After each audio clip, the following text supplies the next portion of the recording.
उत्थापन LVM-3M4 rocket का। यह भीमकाय rocket आसमान को चीरते हुए अपनी भयानक दहाड़ से चारों ओर कंपन उत्पन्न कर रहा है, जिसे हम यहाँ महसूस कर सकते हैं, और यही दहाड़ है जो वैज्ञानिकों को रोमांचित करती है। Thank you.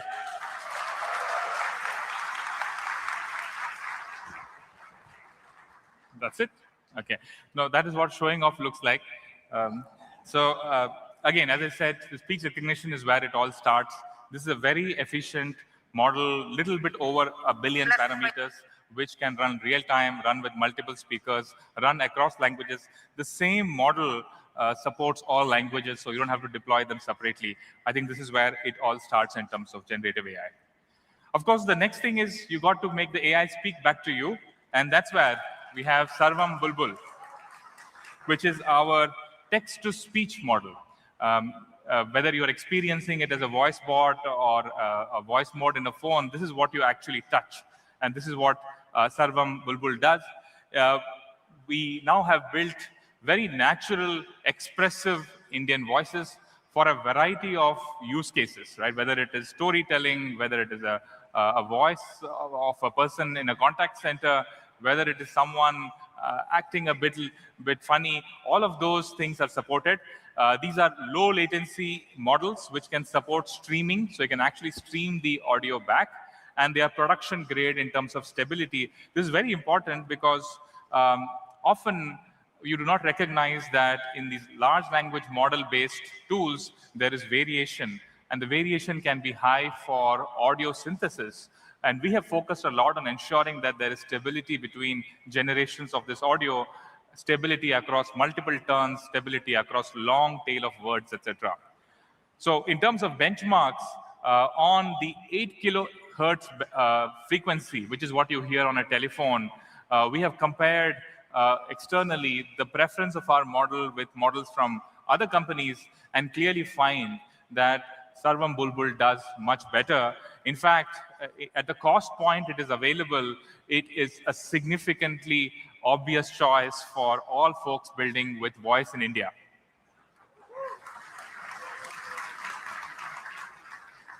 So I'd like to call on Himanshu on the stage to again show some cool demos. Hello, everyone. Thanks, Pratyush, for talking about Bulbul. But now I will let Bulbul do the talking.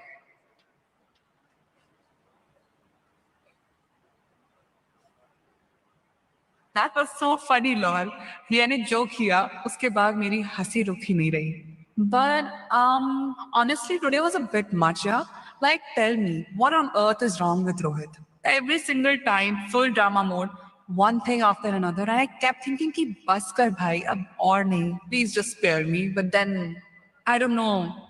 Talking to you right now, it's kind of nice. Makes things feel a little lighter, you know. ये concept छोटा है लेकिन बहुत powerful है. Okay, मान लो आप cycle चला रहे हो, रोड एकदम स्मूथ है, no problem, right? Cycle easily move कर रही है. और वही रोड अगर रफ हो जाए ना, सडनली पेडल मारना थोड़ा हेवी लगने लगता है. यही है फ्रिक्शन. 100 வருஷத்துக்கு முன்னால் இதே இடத்தில் நடந்த பெரும் போரையும், போர் நடந்த பிறகு இங்கே வெகுநாள் வரை இரத்த வெள்ளம் பெருகி கிடந்ததையும் பார்த்திருக்கிறீர்கள்.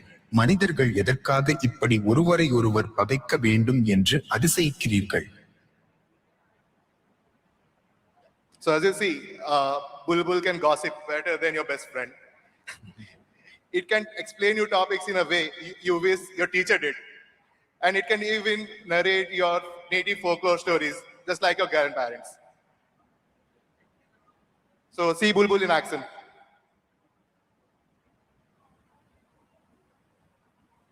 V2 अच्छा था. V3 में गेम बदल दिया.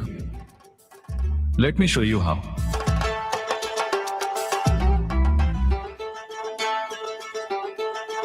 जब आखिरी विकेट गिरा, कुछ सेकंड के लिए सन्नाटा हुआ, and then people just exploded with joy.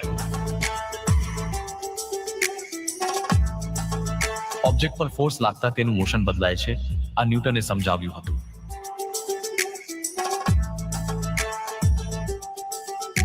இன்று மாலை 6 மணிக்கு நம்ம ஈவென்ட் ஆரம்பமாகும். தயவு செய்து உங்கள் சீட்ஸ் எடுத்து தயாராக இருங்கள்.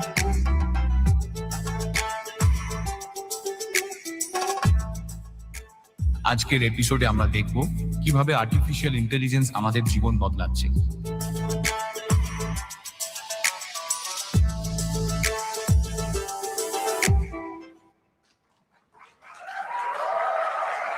So be it voice bots, content creation, edtech, just bring your use case and make Bulbul your voice.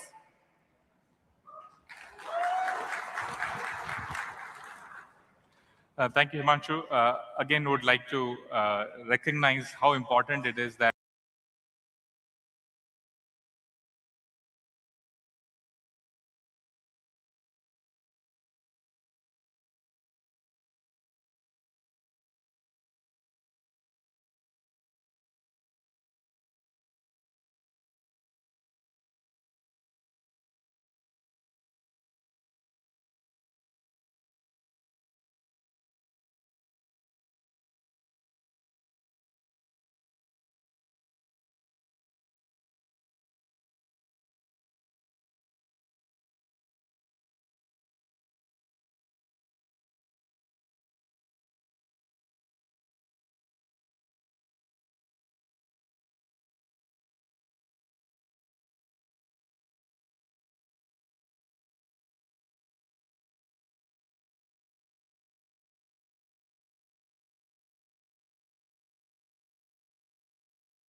means for education.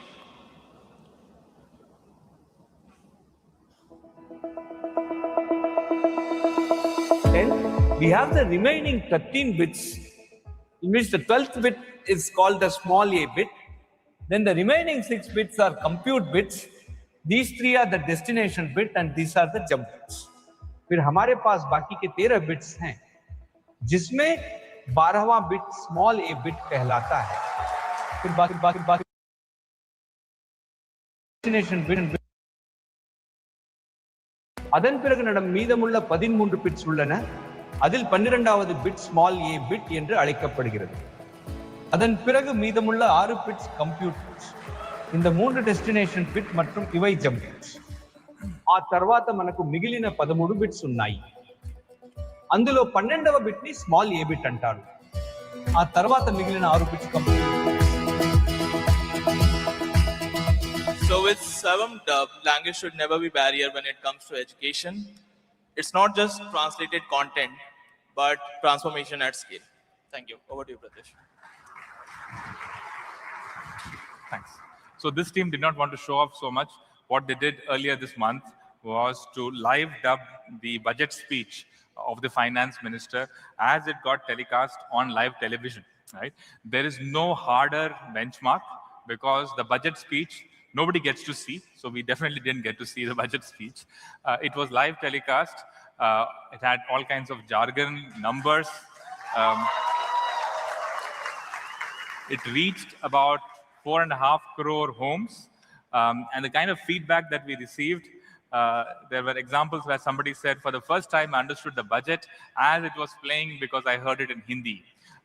And somebody else said, oh, is Nirmala Sridharaman ma'am speaking Kannada, right? So questions like this came up, and we are very enthused by this because language should not become a barrier. It should be a bridge, right? And the ideas should flow through no matter what language you are speaking. All right, so that is dubbing, state-of-the-art models in that and already deployed at scale. I would now like to move on to vision. It's yes. I mean, in the human brain, for example, the amount of gray material for vision is so high. It's one of the most important perceptual tasks. And it's an area which started from scratch in the last 8 months and have now built state-of-the-art models in this area with a small team, which is pulling quite a bit of weight, right? Our focus was quite a bit on general vision recognition, but with a focus on document intelligence. We are very deeply interested to digitize documents, whether it is ancient documents in variety of scripts or modern documents with complex tables, handwritings, notings, etc. So quite a bit of understanding was focused on, given a document, extracting the layout appropriately. How do you read the page? Visual grounding was also an important thing. You need to take large language models and ground them on understanding vision. We, of course, also had to tailor it for various components. What I mean by that is we took from scratch a 3 billion parameter model. It's called a hybrid model because it combines state space with attention-based layers, making it very efficient. We trained this model for, I think, about 16 trillion tokens of Indian language, of English, code, etc. And then we took this model and grounded it on vision capabilities with a continued pre-training on 400 million images. That's the visual grounding, and by adding these new components for vision. And then this became the baseline with which we then fine-tuned models for different tasks. And here is a benchmark that is making quite some rounds. On an international benchmark, OCR, which is by Alan AI, which is a non-profit working in the space of AI. They released their own models in the open source. On English, we were able to perform the best, improving on variety of models, including being able to detect tables, handwriting, math, multi-column, all kinds of complexities that documents have naturally. And this is a combination of high-quality, continued pre-training, the supervised fine-tuning, and as you can imagine, reinforcement learning. The ability to take a task like vision and be able to improve it with reinforcement learning to solve these long tail of problems was one thing we focused on. And I think we are just getting started in vision. As I said, 8 months back, we did zero vision at Sarvam. Today, we have a state-of-the-art model.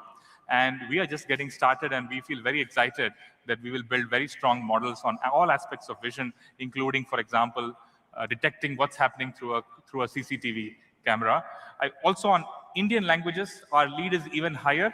We are comparing ourselves against models of much, much larger sizes, and we are able to significantly improve accuracy. I would now like to call upon Krishna to talk more about this.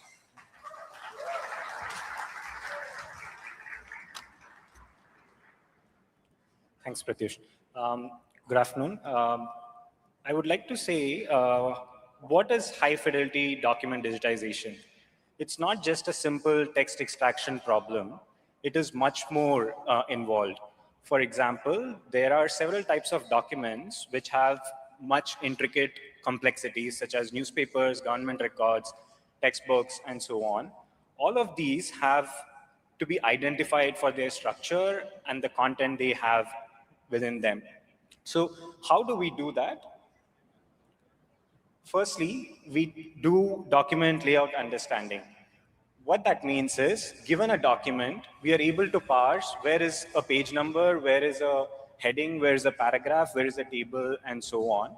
Now, with this information, what we are able to do, next slide, please.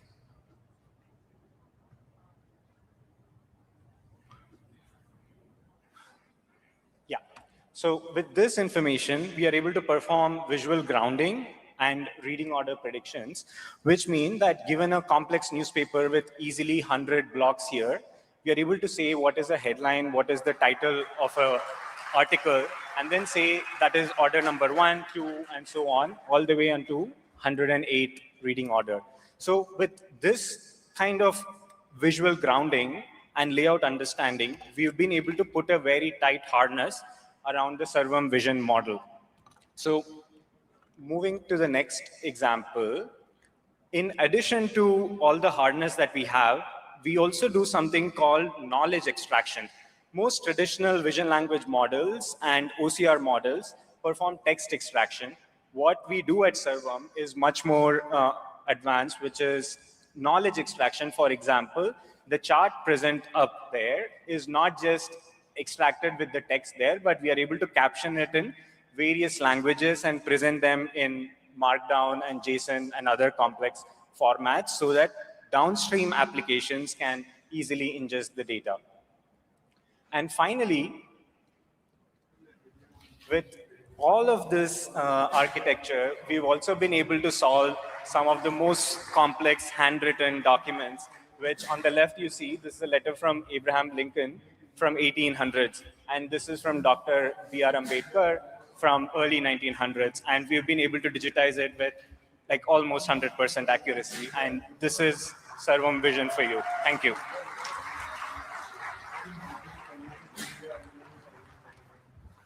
Thank you, Krishna. One use case of vision that I am very deeply passionate about is using vision for recognizing what students have written on paper to digitize their work and then be able to provide them personalized feedback on what they learned and what they did not.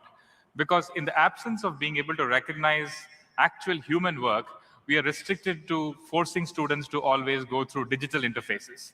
So imagine students across the country writing exams on a weekly basis, not to be tested, not to be evaluated, but to be given exact feedback on what they understood and what they need to improve on, right? I think that is a genuine possibility with the work we are doing. In fact, we are collaborating with DPS School, NCRT, the Ministry of Education to make that happen in this academic year.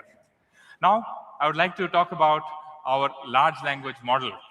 We have been, of course, building models across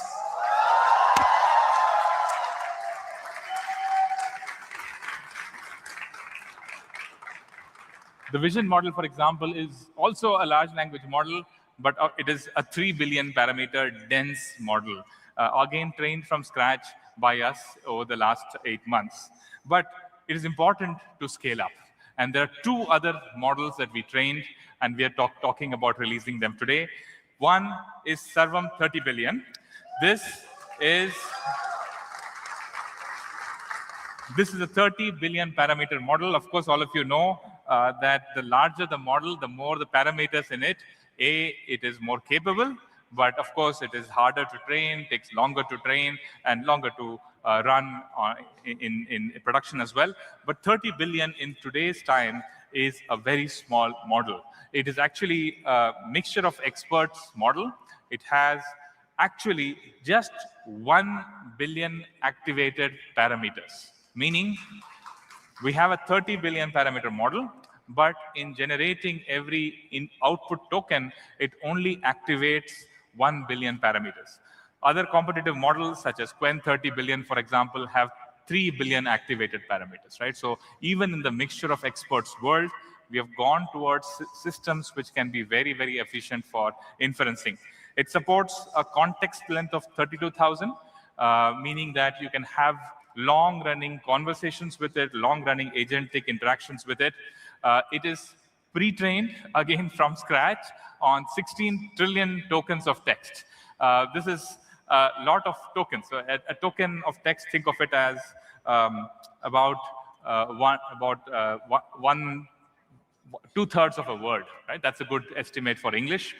So you're talking about trillions of words of text that have been used to train this model, again, curated completely within Sarvam. It also is a very, very efficient thinking model. It beats all models out there, office class in efficient thinking, and I'll show you the results of it. Again, this is towards the principle of making these models efficient. These are reasoning models, hence they think, but the amount of thinking they do can impact how long it takes to get an answer, how costly it is. We have worked to make it very, very efficient. And finally, the intent of this model is to be a real-time conversational engine for things people build. It's small, it has 1 billion active parameters, it has a large context window, it allows you to work with Indian languages and then have conversational experiences with users. Quickly showing you benchmarks.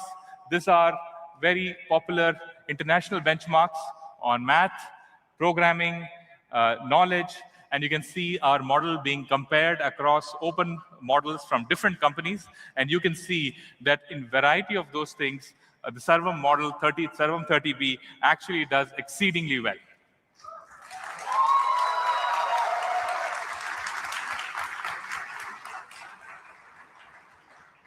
And if you look at agentic benchmarks, where agentic is, of course, where there is tool calling, there is usage of multiple tools which the model has to choose from on variety of things. For example, BrowseComp, it is the ability to use the web search to improve the answers that the model gives out. On SweBench, which is about programming, on Tau Square, which is about tool calling, you find that our model is competitive with the best models that have been released in this model scale, while being significantly smaller in terms of the number of activated parameters. If you look at thinking budget, it's one of the most important things here, which is how long do you give the model to think before you can answer? And on the x-axis here, you can see how much of thinking is allowed for a model before it answers questions on math from this benchmark called AIME. And you can see that other models perform very, very poorly if asked to be, in some sense, fast, asked to be compact. And you can see that the Sarvam 30B significantly outperforms both at the 8K and the 16K scales compared to the latest models that have been released from other companies at the same size.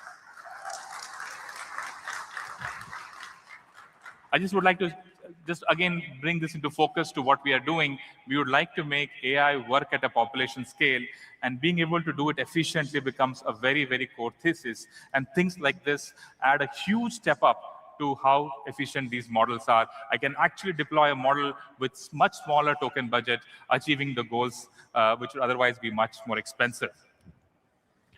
Also, on another task here, HMMT, even in this task, you can see that the performance significantly is higher for both the 8,000 and the 16,000 token budgets. Of course, this is English, math, reasoning that I showed you. On Indian languages, we of course do very well, whether it is on fluency, being able to follow a particular language, usefulness, conciseness, we significantly outperform models that have been released in the open source at this model scale. In fact, these benchmarks don't do justice to the fact that the model understands Indian languages natively. It can answer a question in math specified in an Indian language while being so small, right? And to therefore demonstrate those use cases, I would like to show how India at scale can use a model like Sarvam 30B by demonstrating what is possible with a feature phone. And to do that, I would like to invite Aditya.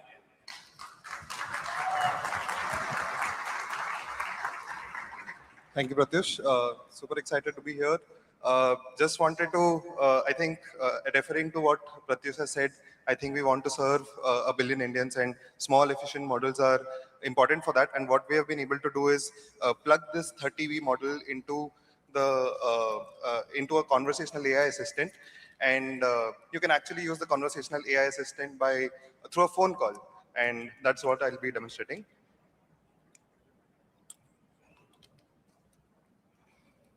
You can mention what phone is that. I don't suppose people see. So this is a Nokia phone. Vikram ji, ये बताइए जो AI impact summit हो रहा है दिल्ली में, उसके बारे में थोड़ा बताइए कि ये क्या है एंड क्यों जरूरी है. एक सेकंड रुकिए, मैं चेक करके आपको डिटेल्स बताता हूँ. तो देखिए, ये AI इम्पैक्ट समिट 2026 का सबसे बड़ा इवेंट है, जहां भारत के बड़े बिग लीडर्स और स्टार्टअप्स आ रहे हैं. ये इसलिए जरूरी है क्योंकि भारत में AI इकोसिस्टम 10,000 इस्तेमाल पर है। क्या आप इसके बारे में और जानना चाहेंगे? नहीं विक्रम जी, मेरे को ये बताइए आपका नाम विक्रम क्यों रखा गया है? देखिए, मेरा नाम विक्रम इसलिए रखा गया है क्योंकि मेरे नाम के पीछे एक प्रेरणा थी। मैं विक्रम साराभाई के नाम पर बना हूँ, जो इंडियन फिजिसिस्ट थे और जिन्हें भारत के स्पेस प्रोग्राम का पिता माना जाता है। उन्होंने इसरो की बुनियाद रखने में बहुत बड़ी भूमिका निभाई थी, तो उनके नाम पर मेरा नाम रखना मेरे लिए सम्मान और प्रेरणा की बात है। अच्छा, आप विक्रम साराभाई के बारे में कुछ और बता सकते हैं क्या? हाँ, तो विक्रम साराभाई का जन्म 1919 में हुआ था और वो एक बड़े साइंटिस्ट थे। उन्हें भारत के स्पेस प्रोग्राम और टेक्नोलॉजी। आप ये पंजाबी में बोल सकते हैं? हाँ जी बिल्कुल, मैं तुम्हारे नाम पंजाबी विच गल कर सकता। So Vikram Sarabhai. Yeah, so this is what the 30B model can do. Vernacular, low latency, high performance for a billion Indians. Back to Pratish. So just to recap, this was a 30 billion parameter model trained from scratch in about 16 trillion tokens, supporting Indian languages with a very, very efficient custom tokenizer we have built. Very significantly small activated parameters makes the cost of inferencing very low, supports state-of-the-art performance on things like browse comp, which is required to search the web and answer questions like this, able to do agentic tasks very well, and on all other things like math and reasoning is very, very efficient at much smaller token budgets, right? So we think of the 30 billion parameter model as the efficient workhorse that will run at scale to power a billion conversations a day. And we're looking forward to deploy that across all the things that we do at Server. All right, now moving on to the next model that we train,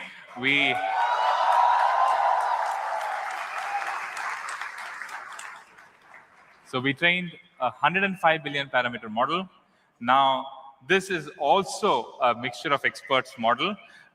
It actually uses 9 billion activated parameters. The ratio of activated parameters is actually larger in this model.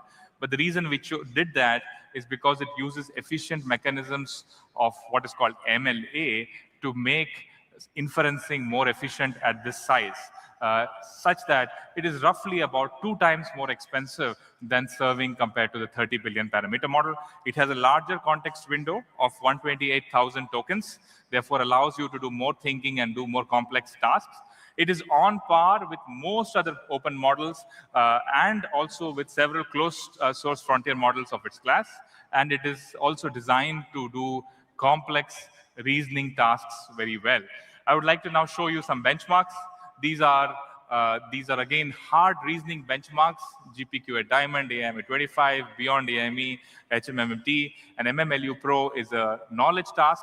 And compared to even larger models like the GPT OSS 120B, GLM 4.5 Air, again a larger model, we perform very well across the benchmarks in this particular model. And these are, just to give you a sense, pretty high numbers where you can solve complex tasks with a model at this size.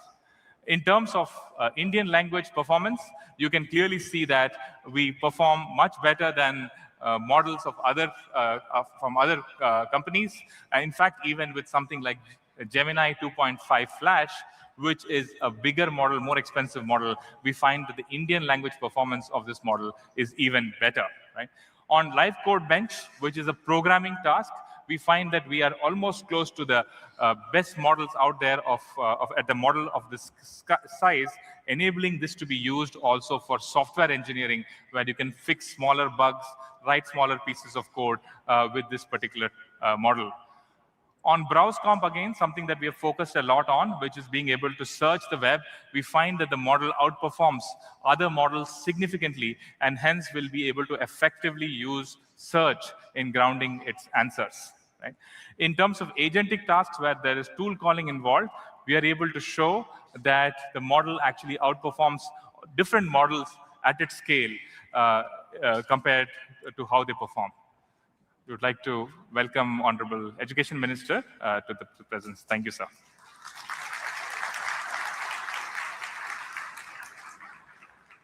So we find that even on the Tau2 benchmark, we have state-of-the-art numbers at a model of this scale.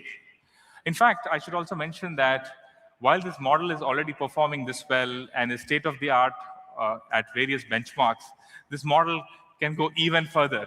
And the team has many tricks up its sleeve to improve this model further, and we'll actually come back with much better numbers in perhaps a couple of weeks' time and have this model put out there. Right?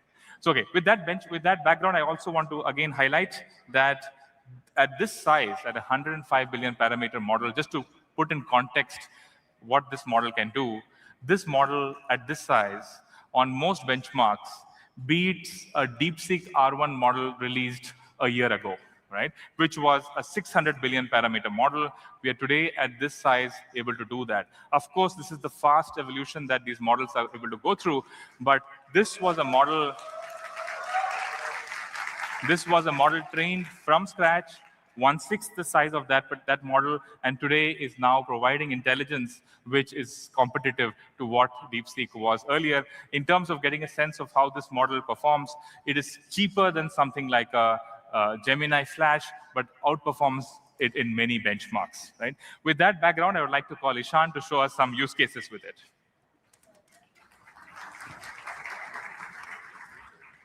So a quick sneak peek into the 105p server model.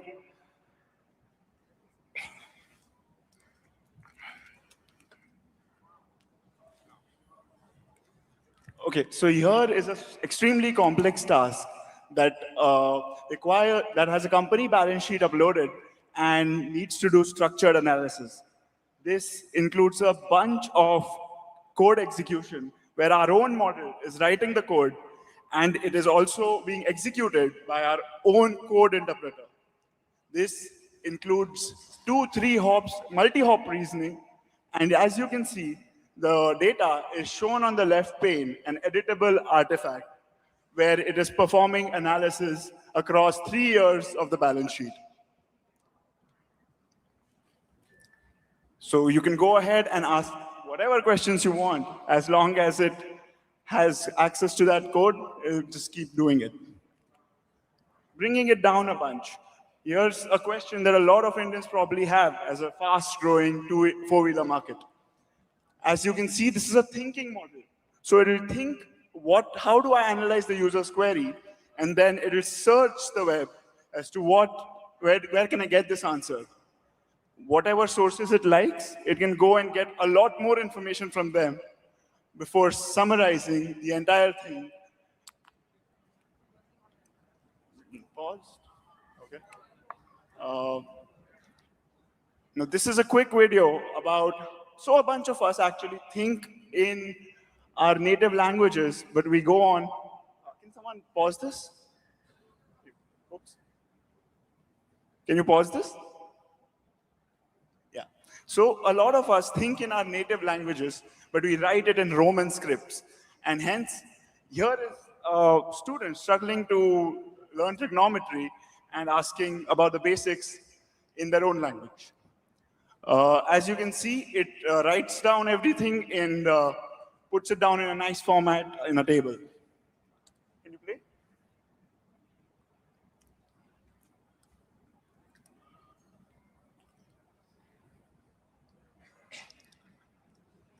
And lastly, India is a country of many languages, and we cater to each and every one of them. Business आहे. या latest union बजेटचा त्याच्यावर काय परिणाम होईल हे तात्पर्यात सांगा ना. Here, the model was asked in Marathi to explain the impact of the latest union budget on a textile exporter, and it responded in Marathi, calling out all the benefits that have been given in this budget. Okay, let me just go through that once more, right? If you can go to the first example, of course, what you're seeing here is our chat application, right? And this chat application will be in your hands soon, like tomorrow. Right? But what we are showing here is somebody uploading a CSV file and saying that I need to show me the structure of the data, column name, etc. This guy does not know programming, Python, etc. He's able to do that. On the right side, opens what we call an artifact or a document You can see the data, you can actually edit it, you can actually maybe make something else, make changes, export it, etc. The person goes on to ask, display the recent 3 years side by side. So what is happening here is that the model is not answering this directly. The model is processing the input, processing the data given, writing code, which then runs on the data. And the important part is that the code execution is stateful. So what I do in the first turn of my execution, that same code state is available for subsequent states, for subsequent turns of the conversation. This entire orchestration we have built grounds up, and you'll hear a different team talk about how we have built this particular orchestration engine. But notice that every step of the way here is handled by Sarvam 105. It understands the question, it parses the data, it writes the code, it gets the output, it writes this document. So a model like 105 billion parameter model trained from scratch in India can be a productivity tool for a variety of things India does. I imagine laptops coming with a tool like this, connected to the 105B model, just 9 billion activated parameters, and a bunch of productive tasks happen. The next video, please. In this case, the person asked something in Romanized Hindi. They typed Hindi, but with English alphabets.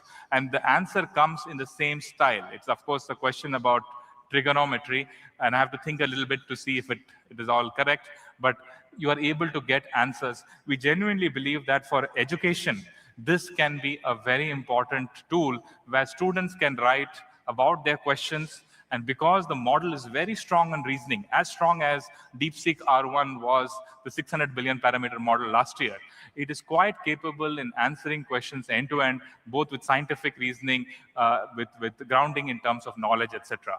And the final example, if you can replay that. This was somebody... textile एक्सपोर्टचा business आहे. या latest union बजेटचा त्याच्यावर काय परिणाम होईल हे तात्पर्यात सांगा ना.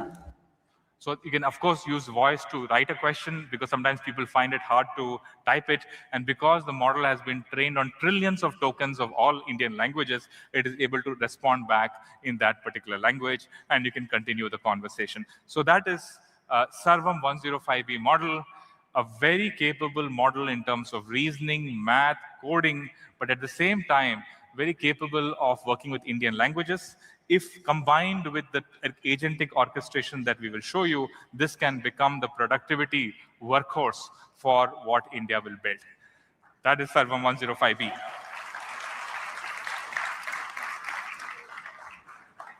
As I said, the team has a few more tricks up its sleeve, and we will even improve on the benchmarks that we see. We are very clear that we'll beat every other model at this model scale in all the benchmarks that matter. Okay, so before I move on, I want to say the following. The 30 billion parameter model, the 105 billion parameter model, and the 3 billion parameter model, which I showed earlier for vision, they were all trained with the compute that we got access to from India AI as part of the mission, India AI mission. We are grateful to our partners in Iota who provided the compute. We are grateful to our partners in NVIDIA who have worked with us as if they were part of our team and really made this 0 to 1 journey. It is hard to appreciate how many challenges come in a 0 to 1 journey where you're creating trillions of tokens, training models of this size, getting infrastructure up and making it reliable, and all of that difficulty we went through, but I think it was a superb learning experience. We just know exactly what problems to solve going ahead, and we'll focus on them. But to ensure that everybody else can leverage what we build, we will open source 30 billion and 105 billion parameter models.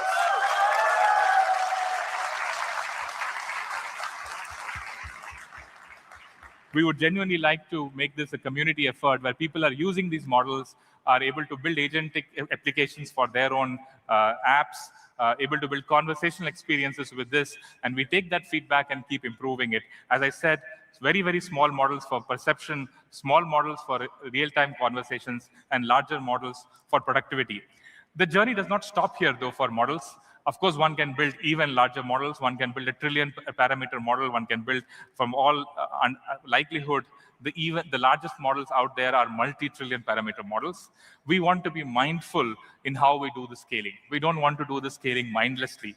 We want to understand the tasks which really matter at scale and go and build for it. We are deeply committed to figuring out how we can have an Indian alternative to coding models out there. We are working on it, and we will have something on that soon. But we want to be very mindful of what we do with model scaling. We want to figure out ways to make these models available at scale and use that to improve their accuracy. So that's models for all of you.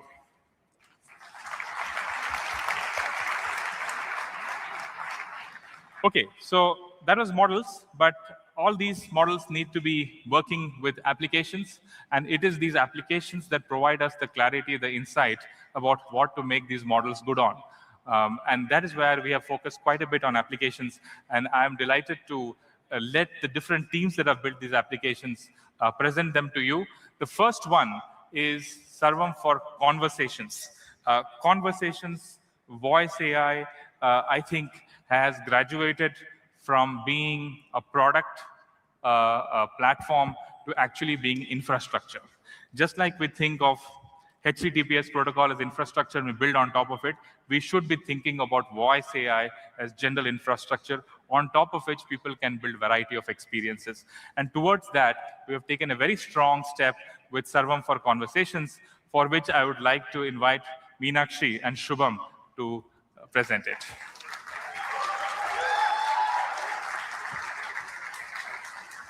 Hey, hello, I'm Shubham. Hello, I'm Meenakshi. India is a diverse and vast country. I'm sure you're well familiar. Coast pe zuban, jazbaat, sab badal jata hai. And we are a voice country, where voice is not just the UI of AI, but it's also the UI of AI.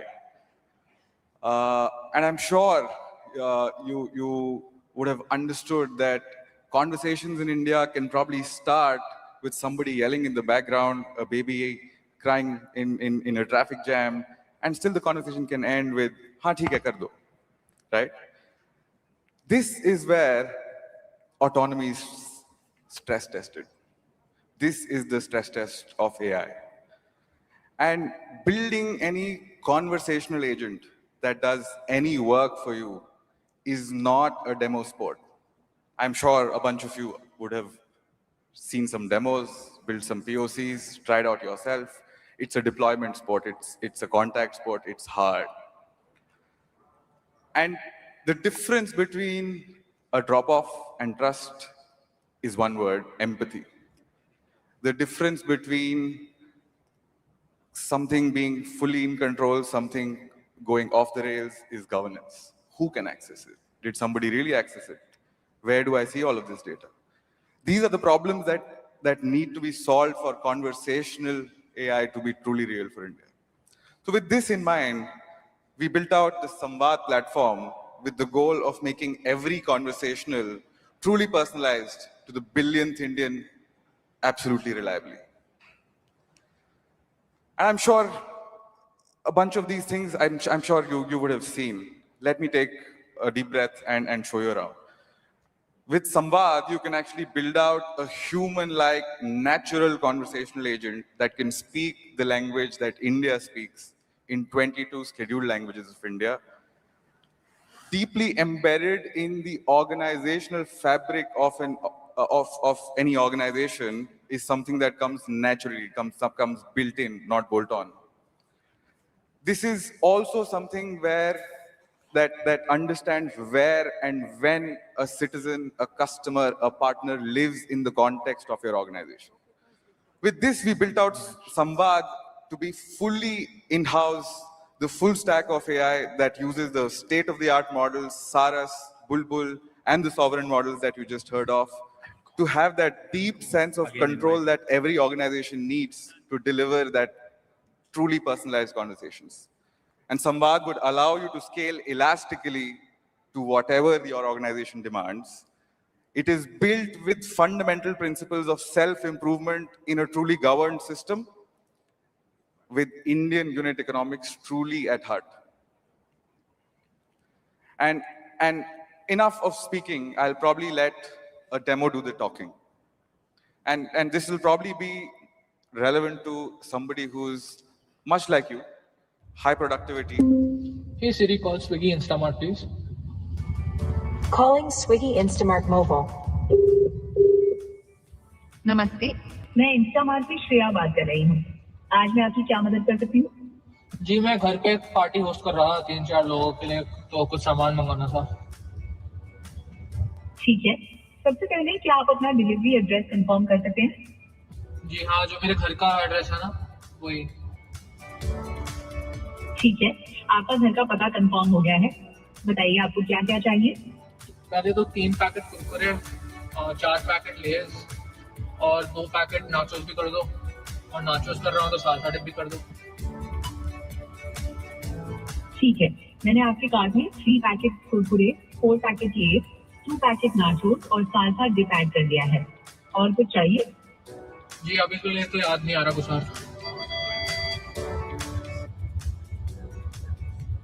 कोई बात नहीं, मैं समझ सकती हूँ कि कभी कभी चीजें भूल जाते हैं।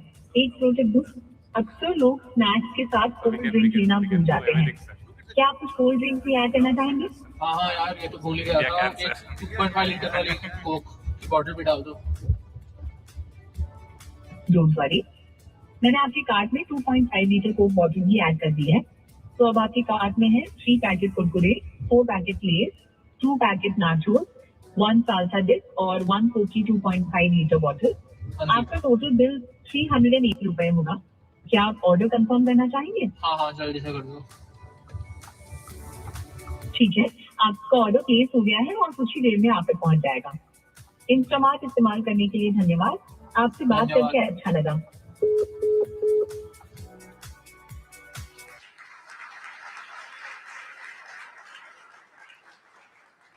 Now let me welcome Meenakshi to share a little bit more about how these truly empathetic agents come in action. Thanks, Shubham. So I'll take you through behind the scenes on what makes conversational agents reliable and scalable. Firstly, we'll start about what does it mean to build an agent. Whether you're automating a high volume customer support desk or a sophisticated sales engine, what you would need is low development time in order to develop your agent. In Samvad, we offer a co-pilot where you can provide natural language intent on what your agent is supposed to do, and that converts into agent SOP with guardrails. And the agent is production grade from the get-go. We also offer features where you can configure the language colloquialism. What this enables you is that you can customize it and suit it for a Gen Z in Pune or a farmer in Peepli, all for the same agent. Agents can be equipped with MCPs, tools, and knowledge bases to ground the context based on your organizational data. Now that you've built an agent, how will you deploy it? How do you know it is ready to face the world? Thousands of user personas can be simulated with Samvad, where you're going over conversations even before a live user call is placed. This helps you to identify any issues which can be related to anomalous behavior or edge cases and resolve it even before you get to production from day one. The next thing that we deeply care about is, at scale, how do you ensure that the agent caters to every user's needs and preferences? Samvad powers a hyper-personalized customer journey multi-agent orchestration which spans across multiple days, multiple channels. And the way we do is long-running persistent memory, which has a shared context across channels. Okay, now that you've deployed at scale, you're looking at interactions, but then millions of users are interacting with your agents, and manual quality checks is absolutely impossible. Samvad solves for this by converting the unstructured conversation to structured signals, which will help you to do self-evaluation of agents. The way it does this is, whenever the instructions are leading to spurious behavior or caused customer frustration, Those agent instructions are improved over time. What this helps you with is the agent is not only consistent, but it gets smarter, better, and more cost efficient based on the data as a flywheel. Well, talk is cheap, so let's just go to the numbers. I'm very happy to say that Samvad offers sub-second latency, and because of this,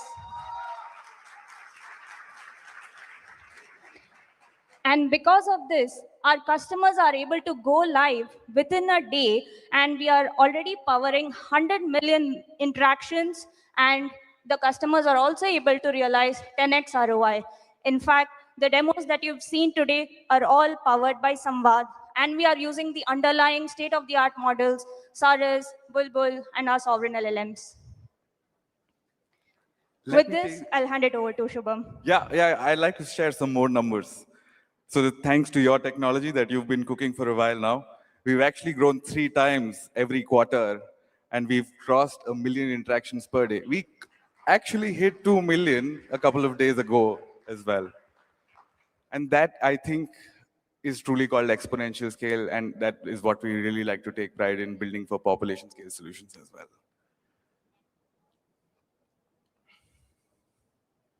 So what I think is important is that this technology, I think, is fundamental to engaging customers, to engaging farmers, patients, citizens, partners at population scale in manners, form factors, and surface areas that India really speaks about, that India thinks about, that India regulates, in form factors that India scales, and in manners that India actually pays as well. With that, I'd like to take leave. Thank you. Thank you. So let me put it in perspective of how I see it, right? People talk about India being a low ARPU country, India not having demand for AI, etc. We started off as a frontier model building company. That is today marks an important inflection point for that. We have shown that we can build the state-of-the-art models. But meanwhile, we also took upon ourselves to build a product that can truly scale. And I think that product that will scale to 1 billion people in India is Samvad. Voice infrastructure that you can scale today to any language across the country. The team showed a chart which had 1 million there. That is the 1 million minutes of calls every day on the platform, right? So it's 1 million minutes of calls every day. In fact, since the chart was built, I think 2 weeks back, we are at 2 million today, right? 2 million minutes of calls every day. If I were to think about providing a tutor to every child, providing healthcare access to every person, providing advice in agriculture, advice in, let's say, legal matters, anything that you can imagine, I think voice will be the medium, we will deploy it. And I can imagine the Samvad team, which is cranking up and up, may reach 100 million minutes a day by the end of the year. That is the real potential of population scale AI. And this is all happening with our models running on GPUs that we control, so the entire infrastructure remains both secure and low latency. I'm genuinely enthused by where we can reach with Samvad. Just like we had conversations, which is external facing, which needs to be low latency, which needs to be small, efficient. The dual to that is productivity. You want to be able to run inside your organization large models to be able to do complex things, but do them reliably, do them repeatedly, and do them efficiently. For that, we have an entire vertical that we have created at Sarvam out of experience of stuff that we did with the armed forces, experience of the stuff that we did with Niti Aayog. We have now created a vertical on Sarvam for work, for which I would like to invite Vedant and Harshad to talk to you about.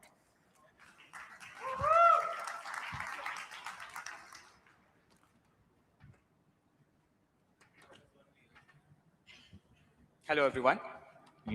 As we know, AI is now moving from chat to real work.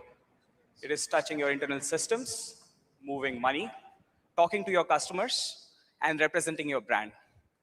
But even so, enterprises, after investing lots of money in pilots, are not able to see needle-moving impact of AI in production. Let me take an example to explain this better. Take any fintech or consumer internet company, right? They run multiple campaigns to acquire customers, retain customers. This is their day in, day out job, right? For this task, they come up with new campaigns every day. This requires collaboration between 4 different teams, interacting with 7 different internal tools. This process roughly takes 2 weeks and still is very, very error prone, right? Naturally, given the high value and high frequency nature of this problem, a fintech or a consumer internet company would want to use AI to solve this better. The first demo is built very quickly.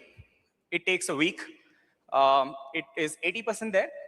But when you connect it to real data, you start finding that it starts hallucinating, right? You start finding it on day 3 when the wrong email has gone out to customers. Then what does the developer do? He changes the prompt, hopes that it will get fixed. But something else breaks in production. What does the developer do next?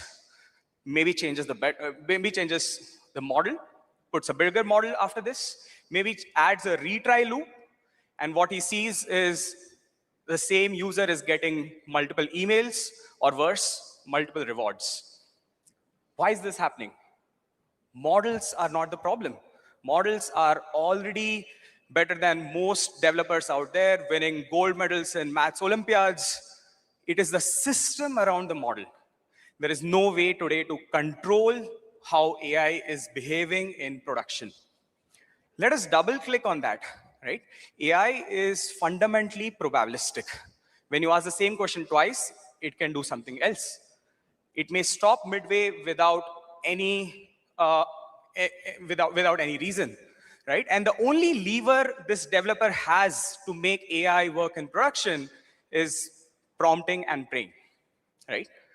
This AI, which is super probabilistic, has to work with your enterprise setting, which is very rigid and very brittle. Your enterprise setting is full of workflows and processes which can't change, data which is in different silos, schemas that don't talk to each other. And unless there is a marriage between this probabilistic AI and your enterprise setting, you will not be able to see value in production. This is the reason why most demos today are narrow, constrained toy demos, and nothing real value of production is being shipped, right? To fundamentally make it work, developers have to write a lot of plumbing to make this marriage of probabilistic AI and this messy, rigid enterprise context. They have to write a lot of plumbing. They have to figure out how to control this AI, how to log its actions. And this is plumbing that every developer across every team in the world is writing. This was the same problem in 1970s, before the operating systems existed. Later, operating systems like Linux, Windows, they abstracted out these problems so that developers can just focus on building and solving business problems. We think that moment of AI is here now. We need this operating system of AI to make it work reliably in production. And for that, I would like to invite Harshad, who has built this system, designed the system from ground up, to talk more about how we have designed it. Thanks, Vedant. So if AI is going to move from experimentation to infrastructure, it needs to run with the same reliability and auditability guarantees as other mission critical systems. So we built ARIA around, so we have a strong opinion of what those guarantees should be, and they are that it should be composable, it should be declarative, and it should be controllable. So illustrate these points, we are showing an illustration of some work we did with a large logistics company where we ingested a very hairy corpus of multimodal data and then told the system to go and explore the data and come up with some novel insights and structure. And that was it. Everything else that you see, it is executing on its own. So what you see is the system decomposing the prompt into several modality-specific workflows, drilling down when necessary, and aggregating these results to form a coherent answer. And the answer that comes is not pre-scripted in any particular way. It is an emergent property of how the system is designed. So to get to these, we have three basic ideas. First idea is that the system should be composable. So what it means is that every component over here is built from a small finite set of primitives, and complex behavior comes from how they are combined. So the analogy is to, let's say, an automobile manufacturer, where the factory doesn't rebuild the assembly line for every product. It uses fixed parts and fixed stations. And the separation of concern brings the Unix philosophy back into the agentic world, and where allows scale to emerge from composition rather than through complexity. The second major idea is declarative. So you specify the objectives and the constraints, and the system figures out how to actually execute them. And this is similar to hiring a good engineer, where you give the task and the boundaries and let the engineer execute. In our case, ARIA abstracts out all of the machinery underneath for persistence, telemetry, replay, checkpointing, failure handling, etc. All of the hard problems in distributed systems, and lets you focus on intent rather than on the machinery. So third idea is controllability, where enterprise systems cannot rely on improvisation. There has to be some notion of what can happen and under what conditions. So ARIA executes inside a graph where we provide checkpoints and rollback behavior when checkpoints and rollback behavior. So what results is not a demo that runs once or runs stochastically. It's an infrastructure that scales across use cases.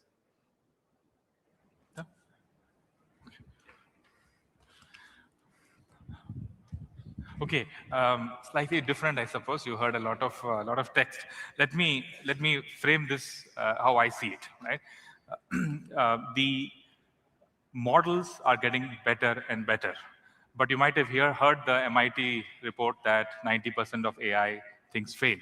And I think what is missing is a systems engineering view of how models are embedded in what else there is. Right, and Harshad is our systems engineer who has been thinking deeply about it and looking at building agents which, as he said, can be declaratively written, can be composed with very few primitives, can have concurrency guarantees, can have guarantees on the schema of the data that agents write to each other, and thereby we are able to build agents that are far more reliable. An important distinction is the building of the agent and the execution of the agent. Our view is we should use frontier models to build agents, and then once they are built, proven to be accurate as per our requirements, run them with much smaller models. We've been able to show you can take standard tasks and make 10 times more efficient while actually increasing the accuracy. This is an early product, but this is something that we are very excited to bring to enterprises. In fact, even ARIA, the way it has been designed with systems principles, we would like to open source and then let people contribute on how an infrastructure can be built for reliable orchestration of models. So that is Sarvam for work. I would now like to move on to the next topic, which is Sarvam for content. Just to put you on context, we had Sarvam for conversations, which is for having empathetic conversations with your customers, Sarvam for work internally, and Sarvam for content, for which I'd like to call Arijit and Krishna back onto the stage. Please applause for the folks coming in. So knowledge and content in general has gone through a tremendous evolution over the last century. What started off with the invention of the printing press, then onto the radio, then television, and now the internet, has quickly evolved content into various formats, such as audios, videos, and texts. Now, imagine a world where I, a native Tamil speaker, can read a poem by Rabindranath Tagore in my language. And similarly, think of a complex mathematical formula and an explanation and a proof written by Ramanujan in Hindi. How would we do that today? Today, there is no easy means to achieve that outcome. With Sarvam for content, we make all of that possible. Firstly, we focus on document digitization, where with high accuracy, we digitize all the content in the native language. Then we move on to document translation, which retains the linguistic complexities of the original natively written document. And then also we focus on AI for dubbing. Now, on the document digitization side, we have built a platform as part of this stream, which achieves SOTA accuracy using Sarvam Vision, our in-house OCR model.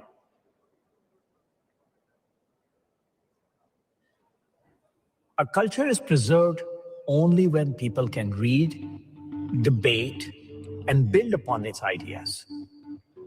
When literature circulates, when it inspires new writing, new thinking, and new creativity. The result was about 90% accuracy. That may sound good until you realize it means nearly 1 error per line.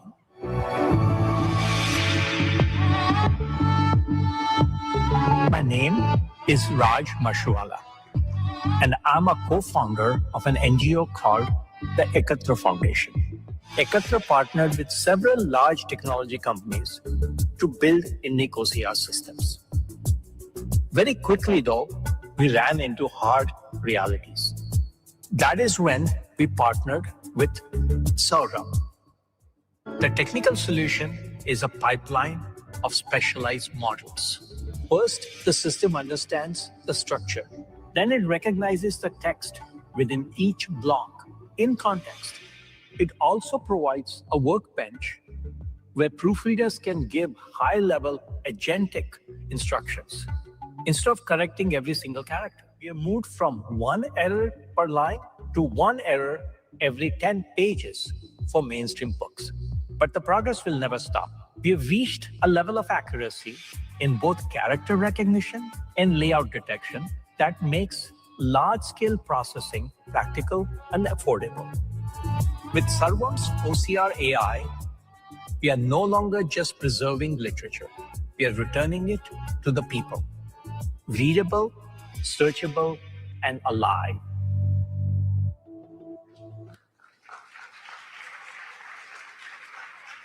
And for the document translation and dubbing, Arijit, take over, please.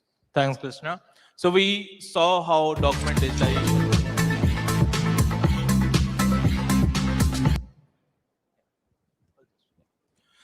Let's see, like when it comes to translation, the traditional translation is slow, it's painful. It goes to translators who edits line by line, come back in weeks or months, and the overall process is pretty tedious. Let's see how we are solving that with Sarvam document translation.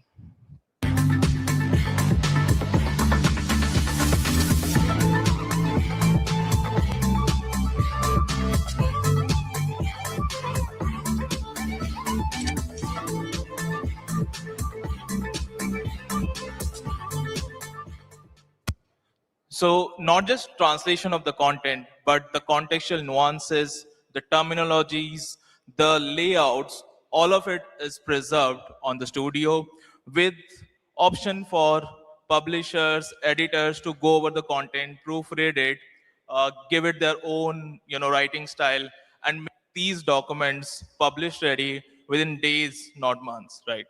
So we spoke about document. Let's talk about the form of content that is mostly consumed, right? Indians consume over millions of hours of videos every year, but the gap is that most of these content are in one language, right? So with Sarvam, let's, okay. Yeah. Okay. Yeah, let's see how Sarvam transforms the video content into multiple languages with the dubbing platform.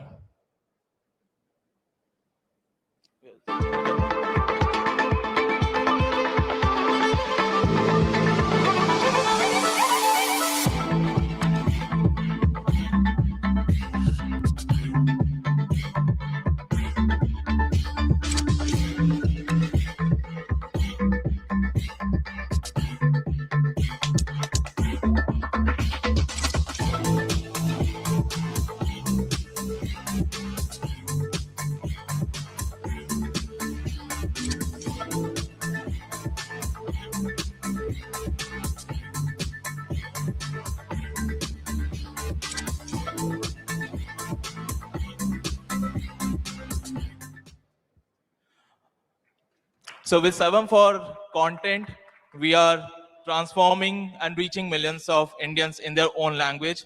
So every piece of content in every Indian's language within hours, not weeks. Thank you.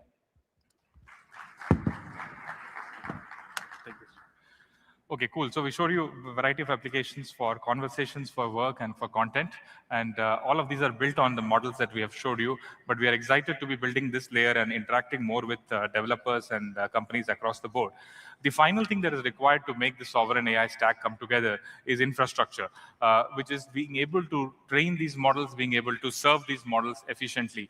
And there we have been focusing on a variety of things. And we would quickly run you through what some of the things that we are doing. One of them is to focus on edge models. And I would now like to invite Tushar to talk about it. We can keep it a little brief given that we are running out of time. Hi, folks. Let's talk about something that's literally cutting edge. When it comes to scaling AI in India, there are 3 key challenges. Training and serving models is costly because cloud is expensive. You need access to 24/7 internet, which is difficult if you're in a remote part of the country. And your data is leaving the user's personal sovereign boundary, which makes it risky if you're dealing with sensitive data. Edge is our attempt at solving some of these challenges. At Sarvam, we believe in frugal innovation, which led us to develop models which are small. So they occupy MBs of space rather than GBs. Models that are efficient, so they can easily run on your CPU or NPU, which is part of almost every smartphone today. And because these models are small and so efficient, you can run these models completely offline, and your personal data never leaves the phone. All of this without compromising on model accuracy. Now, why is this important? We want, through Edge AI, we want to bring intelligence to every phone, every laptop, every car, and even new types of devices in the country. We believe that with Edge, we can make existing devices smarter and reimagine how humans interact with technology so that you can have new types of devices which have never been conceptualized before. Now let's see a demo in action. Imagine you're in a remote part of the country, you don't have internet, and you don't speak the local language, but you want to hail a cab. Sarvam Edge can come to your rescue.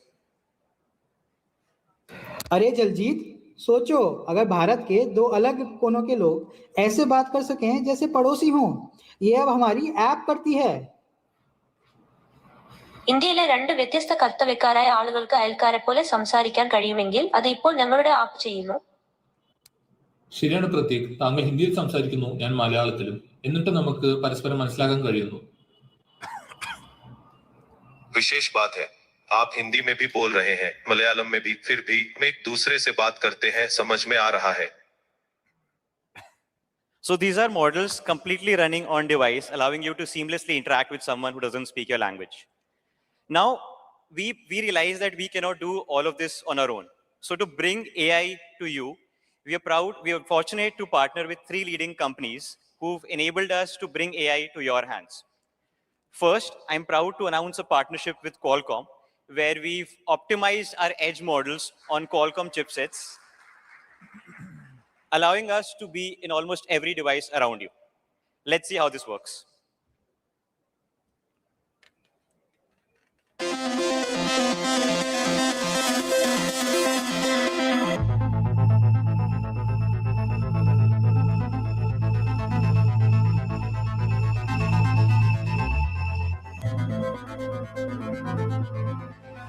Namaste. We're very excited to be here and represent Qualcomm. Edge AI matters to India because AI must work at population scale. Cloud alone cannot serve all the needs in India. Hence, running AI on the device enables a set of use cases, especially for India, in our own Indian languages and dialects. Qualcomm and Sarvam have a very simple objective: to bring Edge AI to every Indian without barriers. So all of us have tried AI on smartphones and laptops, right? But we want to go beyond that. This brings me to my second announcement. We are very proud to partner with Bosch to bring AI to vehicles all across the globe. Let's see what Mr. Mohan from Bosch has to say.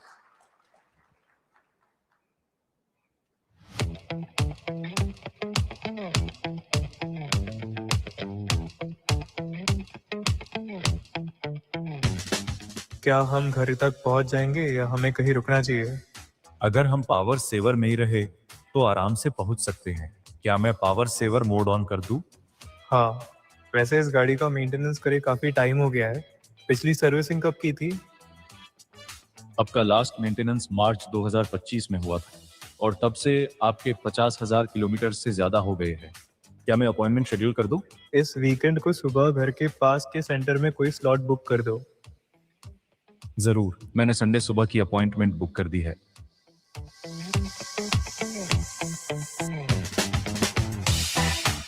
Hello, welcome and namaste. I'm happy to announce our partnership for innovations with Sarvam.ai, who bring sovereign.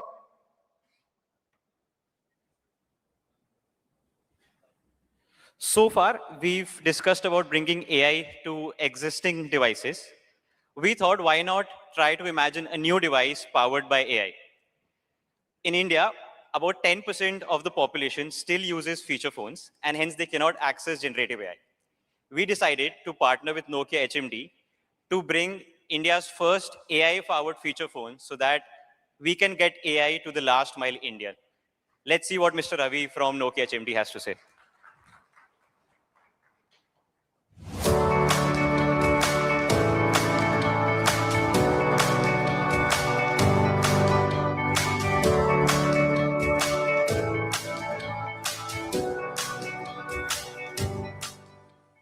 नमस्ते ओम प्रकाश जी, आपके area में पीला रतुआ के शुरुआती लक्षण देखे गए हैं। आपने गेहूं की बुवाई की है, इसलिए कल सुबह धूप निकलते ही खेत का चक्कर जरूर लगाइए। अगर पत्तों पर पीला पाउडर दिखे तो तुरंत प्रोपिकोनाजोल का स्प्रे करें। With just one button and one voice, people can now access information, services, local markets, government schemes, and support in their own language. Our partnership with Sarvam is about putting useful intelligence into everyday life. We plan to bring these experiences across portfolio of our Nokia feature phones and HMD phones, reaching millions of users across India. Thank you so much. Cool. So there is a lot of research and development that goes into this. The models need to be made smaller, but at the same time, they need to retain the fidelity. There's a lot of work that goes into optimizing it for a particular form factor. Again, it's a hard problem, but a problem that needs to be solved to scale AI in India. I would now show you something little cooler because it's actually here. I would like to invite Pawan to come on stage, please. Pawan, please. Yeah.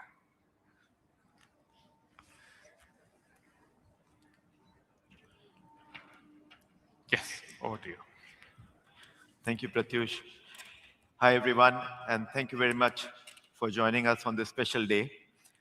You've seen all our wonderful speakers talking. I wish you had this special device with you because it would have broken down all the technical challenges that the company has been trying to crack on in a very simple Hamari Bhasha mein. That's because the products that we have committed ourselves to build are fully developed, designed, thought of, developed for a billion of us. I want to leave you with two key challenges that we decided to take upon. The first one was to make sure that we stand for trust.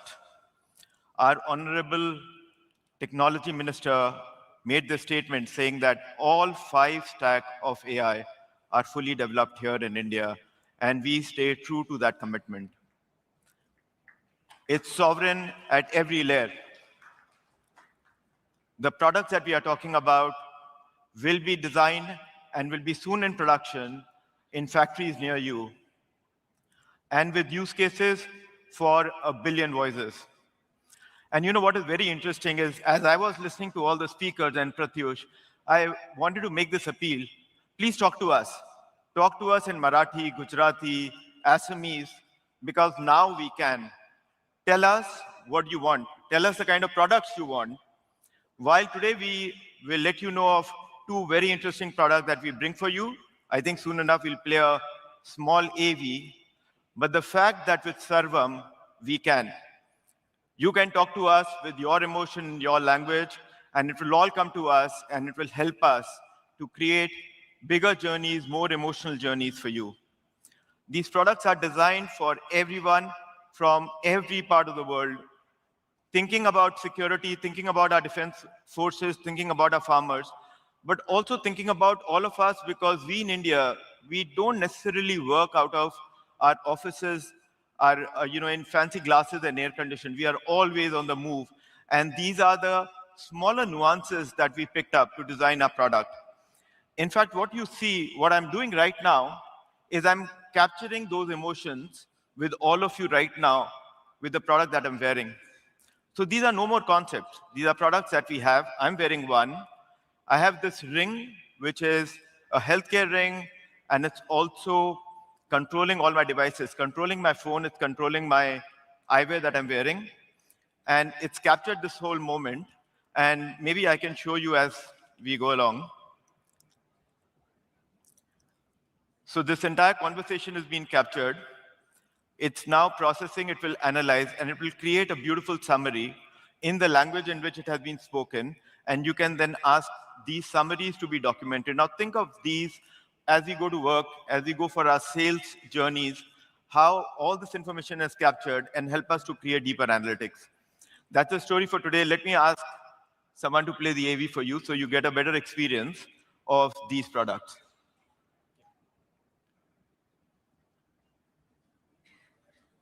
So I think it's, I think it's good to show the device itself. Yeah. So, this is Sarvam Kaze. Mic, please. Yeah. This is Sarvam Kaze. Maybe you can take a close-up of the device itself, how it looks. And yeah, I can take the mic. Yeah. So now you can see that our conversation is nicely summarized. It's in an audio file, and it's been processed.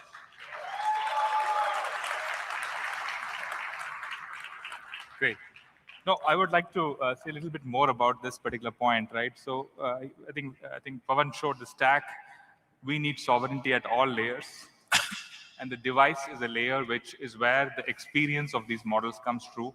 We're delighted to be working together and building the first smart glass designed and manufactured in India and coming with models built in India.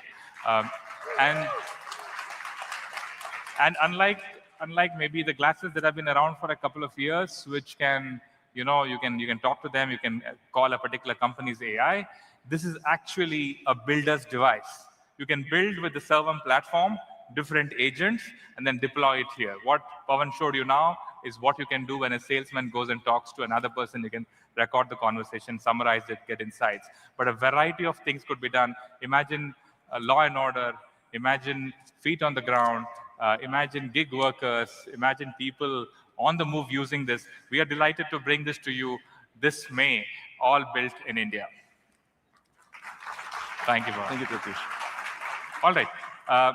So I think we would like to a little bit speed up because we want to show you a little bit more. There is an aspect of being able to serve the infrastructure, the models that we need to run all this stuff with, and there is extremely complex software that goes on top of hardware of accelerated compute to make that happen. And we have been working deeply at how do you create that software layer so that capacity requirements can be met.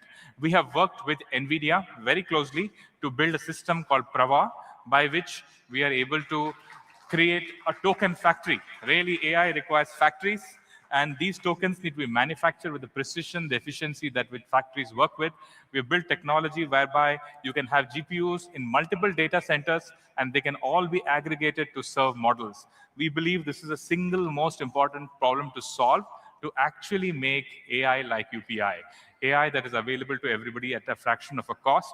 And we are delighted to be working with NVIDIA and taking this forward and having India's first at-scale token factory with a variety of our models and open models available to all. Right? I will just skip through some of the aspects of this and then quickly move into a couple of places where we are creating impact. So we have showed you the models we have built, the applications we have built, but another important place is where are we creating impact? And there are three broad areas we are creating impact. The first one is for developers. I would like to invite Sahaj to please come over. We'll be super brief because we're running out of time, just the essential parts and also money from the other side. Hello, good afternoon. Incredible show of models today, right? Bulbul, Saras, Vision, Dub. It's just very, very hard to pick a favorite one. But my favorite has been taking the dub video, going to our dashboard, making a video of dubbing of me in Telugu, getting it to Punjabi, showing it to a mom, and seeing a spark in her eyes. And today, we want to talk a little bit about the spark, the ideas, possibilities, and inspiration, and how we can extend that spark to millions of developers in India. India is home to 15 million plus developers. We're the fastest growing community of developers in the world. This isn't just scale, it's momentum. Building is happening in India, and a lot more of it is AI native. And at Sarvam, builders and developers have been at the heart of everything that we do. OpenHati, Sarvam 1, Sarvam M, all have been open sourced, and a lot of developers have tried fine-tuning it, building applications on top of it, etc. We have also launched our API platform that has scaled to hundreds and thousands of developers, and many people have built some very cool applications. Today, we want to talk a little bit about our belief of developers, what developers are building, the impact that we're creating, and what next. To me, what's been the most interesting point about the model APIs is that just within a few weeks of launching, we had thousands of developers already trying it from all over the country. And even more remarkable was the fact that we had a very good distribution of individual developers, startups, and enterprises come up. The other thing to also highlight, which the trend will show you, is that our growth for the model APIs has been very consistent and very rapid. Given this sort of signals to us that within India, within the developer ecosystem in India, there is a certain hunger. There is a hunger to build, to innovate, and to deploy. And as Sarvam, it is our responsibility to give them the tools to do this. With Saras V3, with Bulbul V3, with Sarvam Vision, we have done this to a good extent, wherein our usage has gone up by approximately 10 times. Furthermore, moving on from the numbers, right? The idea becomes that what are people actually building, right? We have a very budding ecosystem wherein we have folks such as Ashraf or Jay Gala who have created some very cool applications wherein, let's take English language learning, right? Folks may need confidence in terms of learning English to, let's say, apply for a job, give a particular exam. Or on the other hand, you may need healthcare assistance to understand or diagnose particular symptoms where doctors are less accessible, less affordable, and so on. Again, the ecosystem is very broad. These are specific examples of instances where there has been cool applications developed, but over the past year, we have had a lot of love and support from the community, which extends to multiple developers to the extent that we have over 3 lakh developers using the model APIs as of today. Again, beyond the developers, we also have a lot of enterprise software engineers, developers building for their larger organizations and larger use cases. Without speaking too much about it, I will let, okay. Yeah, there should be a video playing at this point. At Eternal, the home to brands like Zomato, Blinkit, District, and Nugget, we aren't just building for the urban elite, we are building for the entire nation. And that's why Sarvam's focus on Indic languages has been such a game changer for us. We have been piloting with their new ASR and TTS models, and the results have been quite encouraging. We are seeing voice interactions that feel natural and sound accurate, even in the long tail of regional languages. I'm looking forward to seeing where this partnership takes. India का first sovereign large language model Sarvam ने create किया है. इसके लिए आप लोगों को बहुत-बहुत बधाई. It was much needed. Wishing you all the best in this journey. We will explore synergies and partnership ahead with you. Thank you so much. At Policy Bazaar, we have been using AI for the last 3-4 years. We have been building a lot of in-house capability because we see the impact that voice can have on the Indian consumer and in buying insurance. Insurance is a complex product, and I think consumers will find it easier to to understand on using voice rather than in any other way of search. We look forward to the work that Sarvam has been doing.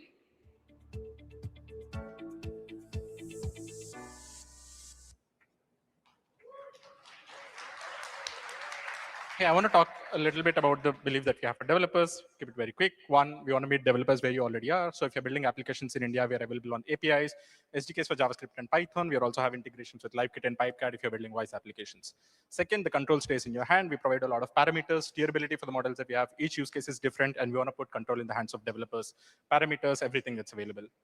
Third, we want to make it super easy for you to get started. So with a free private generous program, you're able to get about 33 hours of ASR, 7 hours of TTS, playgrounds and everything available, and MCP support for you to build very, very fast.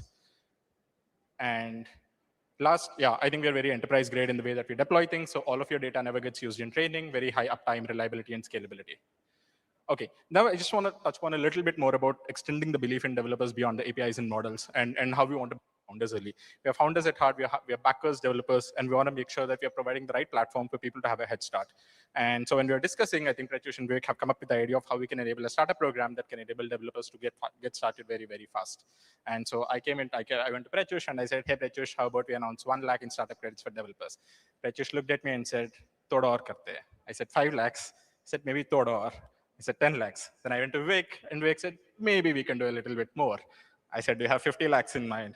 No, he said, a little bit more. I said, do you have 1 crore in mind? And I was about to enter 1 crore on the slide. Both of them looked at me and said, Mani, I think we should do a little bit higher. So today, we're very happy to announce about 10 crores in credits for startups to be building on our platform.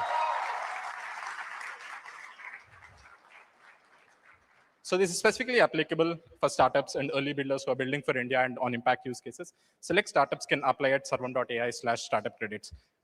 Every startup is eligible to get up to 3 to 10 lakhs in credits, high rate limits in compute, and support from engineering team. You'll hear more about this soon.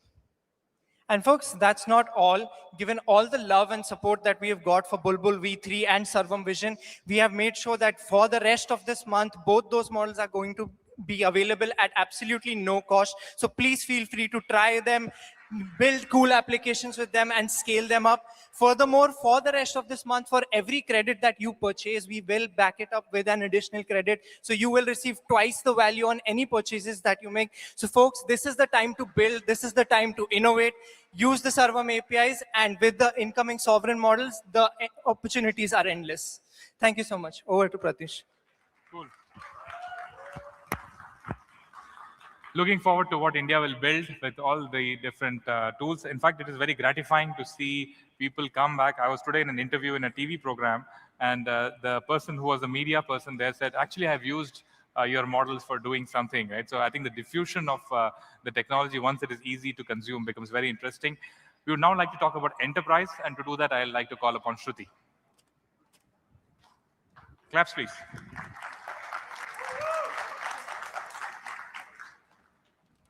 Thank you, everyone. You've heard from our wonderful models and products team so far. We do an equally rigorous job when it comes to taking this technology into the hands of our customers and partners, and that's where I come in. I would love to talk about how deeply we are engaged with our customers, our partners, several of whom are in the room today, and we are very grateful to them for joining us. I will talk a little bit more about the Sarvam Enterprise Playbook and how we approach these engagements to make ourselves from builders of AI to going and reaching out to the consumers of AI and ensuring that AI reaches the entire population of India. So let me start with one of our early engagements. And again, this takes me back to almost a year ago when we got a phone call saying that we want to do policy renewals for 5 crore people in just 10 days.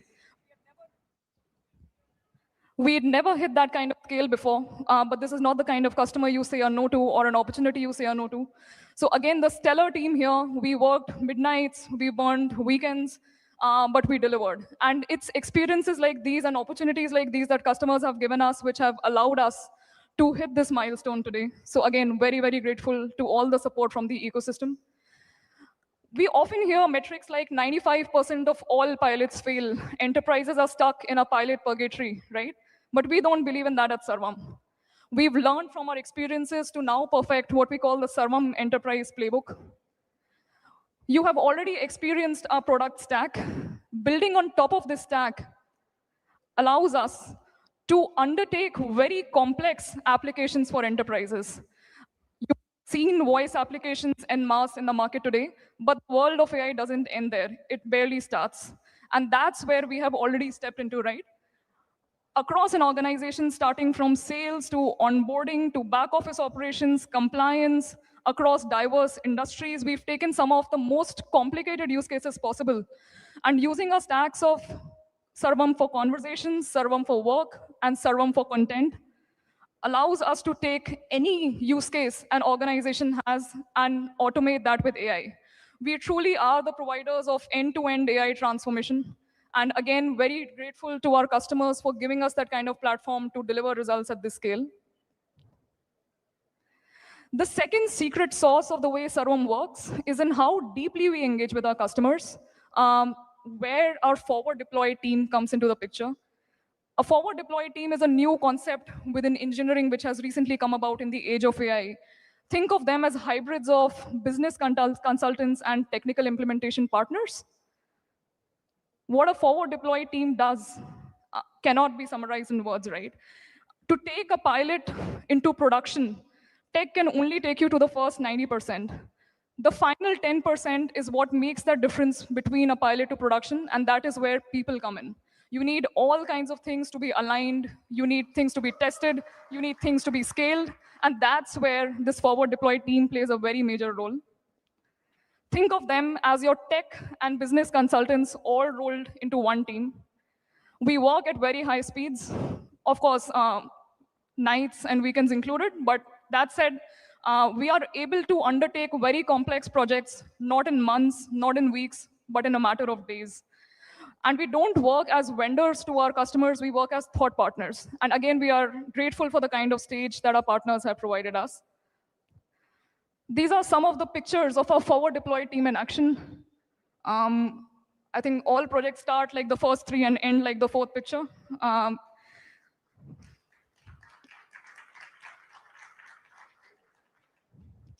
I'm also very proud to say that 9 out of every 10 pilots we undertake move into production at scale, really driving business ROI. We work deeply across the enterprise segment in India, very deeply embedded in the banking and financial services space, also working with a lot of tech and digital natives, a lot of whom would be here in the room today, and again, would be very happy to engage with anybody who wants to work with Sarvam.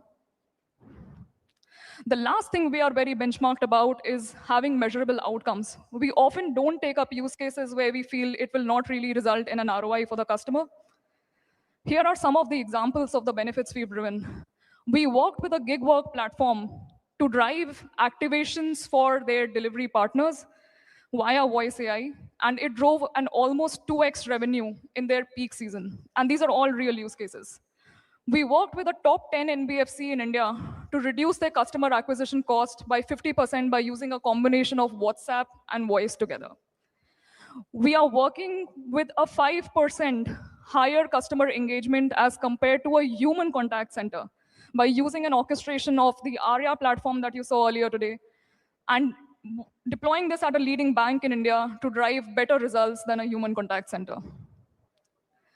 We are, again, very grateful to be trusted by some of India's leading enterprises. I would request the team to play out a short video. Our partnership with Sarvam has enabled us to scale personalized, product-specific, and segment-focused conversations across the customer journey. By embedding multilingual capabilities across our consumer loan products, we are expanding our reach with greater relevance. Sarvam has been thought partners to Tata Capital in its AI transformation journey. I believe that the future of financial services will be shaped by voice-led customer engagement, AI-based intelligence, and deep personalization. At SBI Live, we are using technology to drive towards our brand purpose, अपने लिए हम लोग के लिए. We are using AI now for customer engagement for more than 8 crore customers. And now in the process of embedding AI in our distribution enablement processes, which will be used by more than 3.5 million distributors.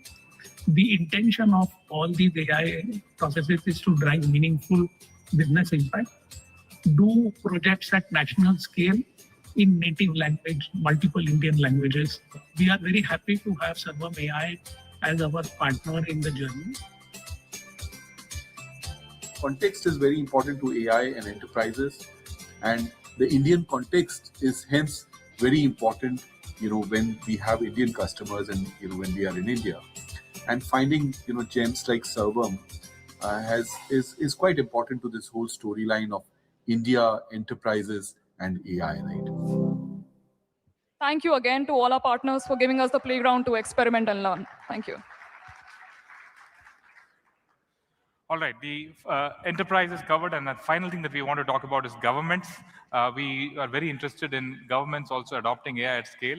I'd like to invite Alex Sharan to come and present that part. You need a mic from there. I can help you with this. Thank you, Pratyush. So Sarvam as a startup is unique in many ways. One of the differences between Sarvam and many startups is that we have chosen to work deeply with the government. The founders spoke about scale earlier, and we believe that in a country like India, to scale and to truly impact citizens, we need to partner with the government. Just going back to the basics, what are the principles enshrined in our constitution? Sovereignty, democracy, equality. These are the pillars of a welfare state.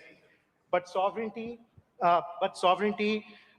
is incomplete without security, both physical as well as economic. Can we go back to the previous slide? Yeah. And then equality. Equality needs state capacity. So we need to empower our government, folks in the government, to be able to impact at scale. And finally, democracy is a conversation.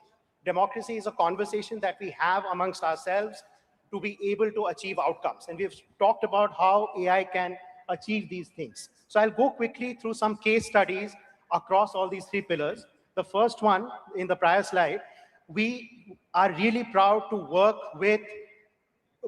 for the security of the country. We can't talk much about that, but the main feature of this platform that we have built and the products we have built that we bring together and our models is that we are able to collate a lot of inputs. We are able to understand through humans, through folks like the defense forces who are seated here, who can actually understand how to plan and then finally take actions which improve this loop and make it much faster so that we can take more agile actions towards our security.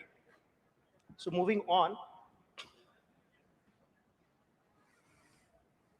Another topic that we have embarked on is the transformation of states. We recently announced 2 large MOUs with both Tamil Nadu as well as Odisha. And again, this is about economic and data sovereignty. How do we have AI native compute within a state, powering its applications with data residing there, as well as the capacity to bring in best of breed research, as well as keep all the data inside and build applications that impact citizens in that state. Now, I'll play a short video of the announcement with the government of Tamil Nadu.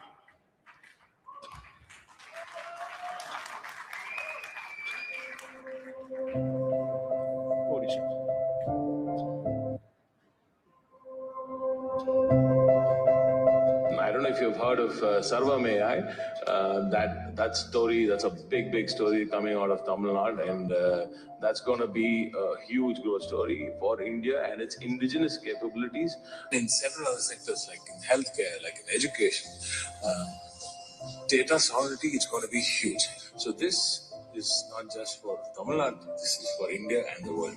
So we are in the process of creating that ecosystem, which will be the base for our startups in AI, other things to experiment and work on and develop. So if you see 1 week before, we already had that investment, which is with Sarvam AI. Chennai தலைமைச் செயலகத்தில் முதலமைச்சர் மு க ஸ்டாலின் முன்னிலையில் இந்த ஒப்பந்தம் கையெழுத்தானது. தமிழ்நாட்டில் செயற்கை நுண்ணறிவு தொழில்நுட்பத்தை மேம்படுத்தும் நோக்கில் இந்த புரிந்துணர்வு ஒப்பந்தம் மேற்கொண்டுள்ளதாக அமைச்சர் டி.ஆர்.வி. ராஜா தெரிவித்துள்ளார். This was with the government of Odisha. We have a similar partnership called Sangam with the government of Tamil Nadu. We can play that video as well. That was Tamil Nadu. That was Tamil Nadu. Now we are going to play the Odisha one now. Odisha just played.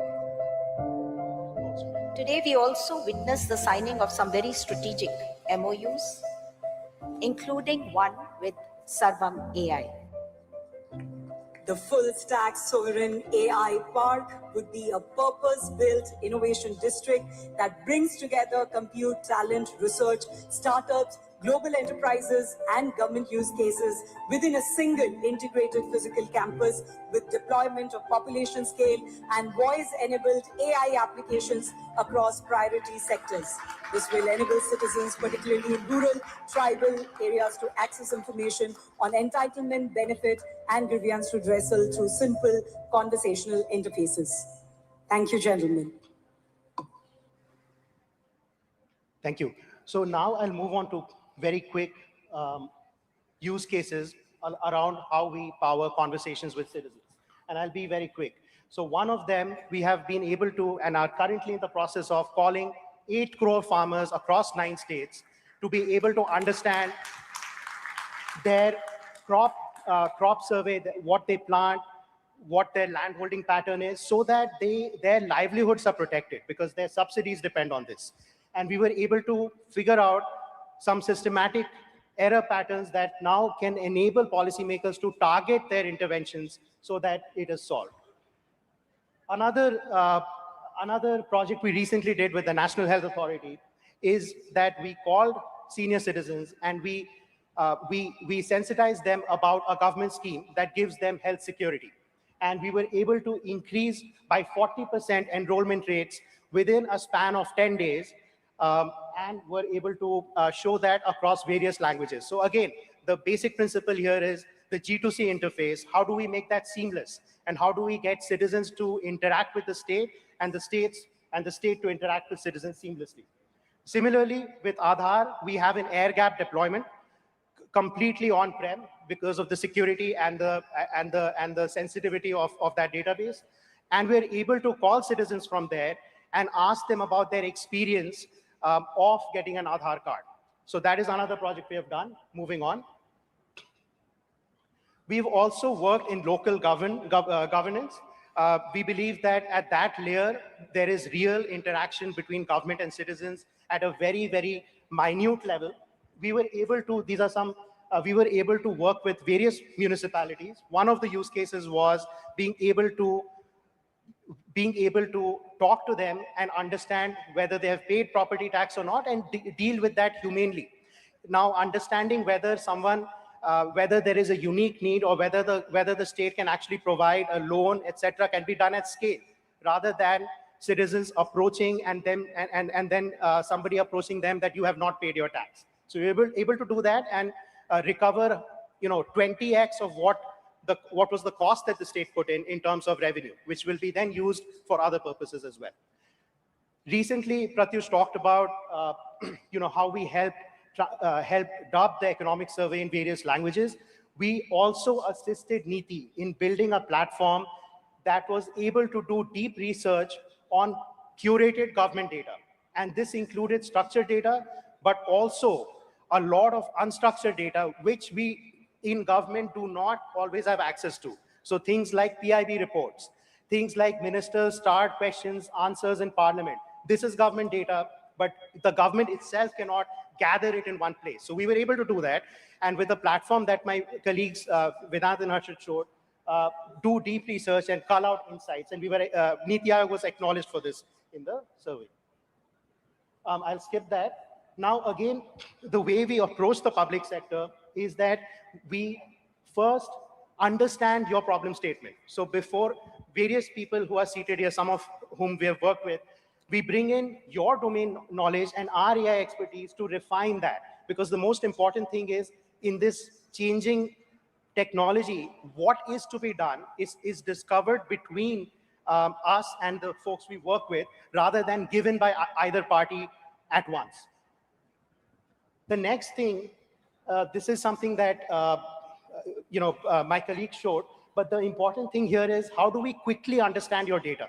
To do anything in your organization, to roll out a program, to roll out a voice use case, to roll out something that is able to surface insights on data, we need to understand it. So we have built very strong automated pipelines which can do it in a matter of hours. And you saw an example of that over there. And then finally, as my colleague Shruti also covered, in government, we believe in deploying business and technical teams in your premises, working with you shoulder to shoulder to actually deploy things at scale. I have not covered a lot of the use cases, but we're working extensively with all of the organizations here. And we want to continue to partner with the government to be able to reach and transform India at scale. Thank you. Right.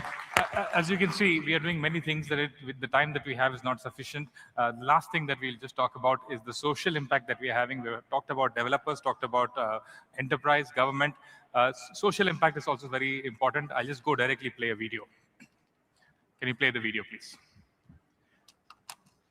Ek Step, AI for Bharat, and Sarvam came together to build a shared AI diffusion infrastructure that brings together technology, data, policy partners, and social expertise. Through an open call, 20 high-impact voice AI use cases were selected from over 100 applications, each receiving 5 lakh free voice AI minutes built on the Sarvam platform. This diffusion model aligns technology, data, expertise, and solutions so that the right voice reaches the right person at the right time in the right language and dialect.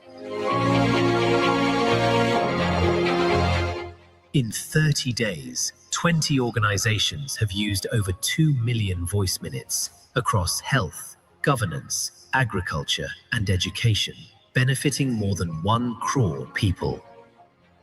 Given the artificial intelligence boom in the world and the capability of India in the frontier technology, we wanted to use AI to solve the real problem on the ground, and therefore we designed something called Sachiv Ji. It is solving the real problem of the sarpanches. खेती बाड़ी मनरेगा काम बागवानी आदि का सहयोग के लिए AI सचिव का मदद करता हूं एवं पंचायत के विकास के लिए जो भी 15वें वित्त आयोग है, नरेगा योजना है, सभी की मदद के लिए मैं AI सचिव का प्रयोग करता हूं। पहले हम लोगों को इस सब के बारे में सरकारी कर्मचारियों के द्वारा जानकारी लेना बहुत कठिन होता था, लेकिन अभी इस AI सचिव के माध्यम से हमें पंचायत को चलाने के लिए सारी जानकारियां एकत्र करना आसान हो गया है। AI सचिव के माध्यम से पंचायत में जितने भी फंड आती है उसे मैं AI सचिव से सहायता लेती हूँ। AI सचिव हम लोग को बहुत मदद करती है। Listen at Scale proves that impact doesn't spread through isolated pilots, but through diffusion networks that remove cost, lean on shared infrastructure, and let communities learn together. This is just the beginning.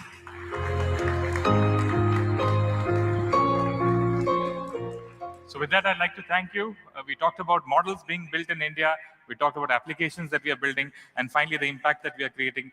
It is only right that this event has a title of Sarvajana Hitaya, Sarvajana Sukhaya. It really is about human flourishing at the end of it, which is a core principle that drives all the work that we do. Thank you. Thank you all for coming, and thank you all for your appreciation. We look forward to a long journey ahead. Thank you.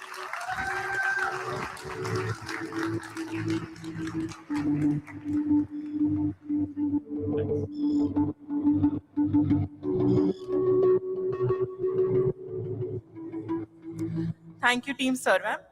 With this, we move to the next important keynote address on service economy to innovation economy, India's AI moment. I would like to invite on stage Mr. C.P. Gurnani, Chief Executive Officer, AIONOS, to deliver the keynote address.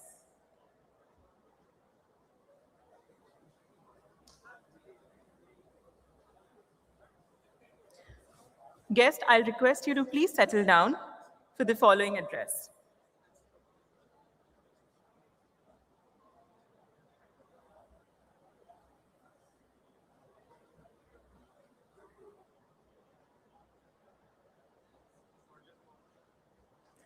Please give a huge round of applause for our speaker, Mr. C.P. Gurnani.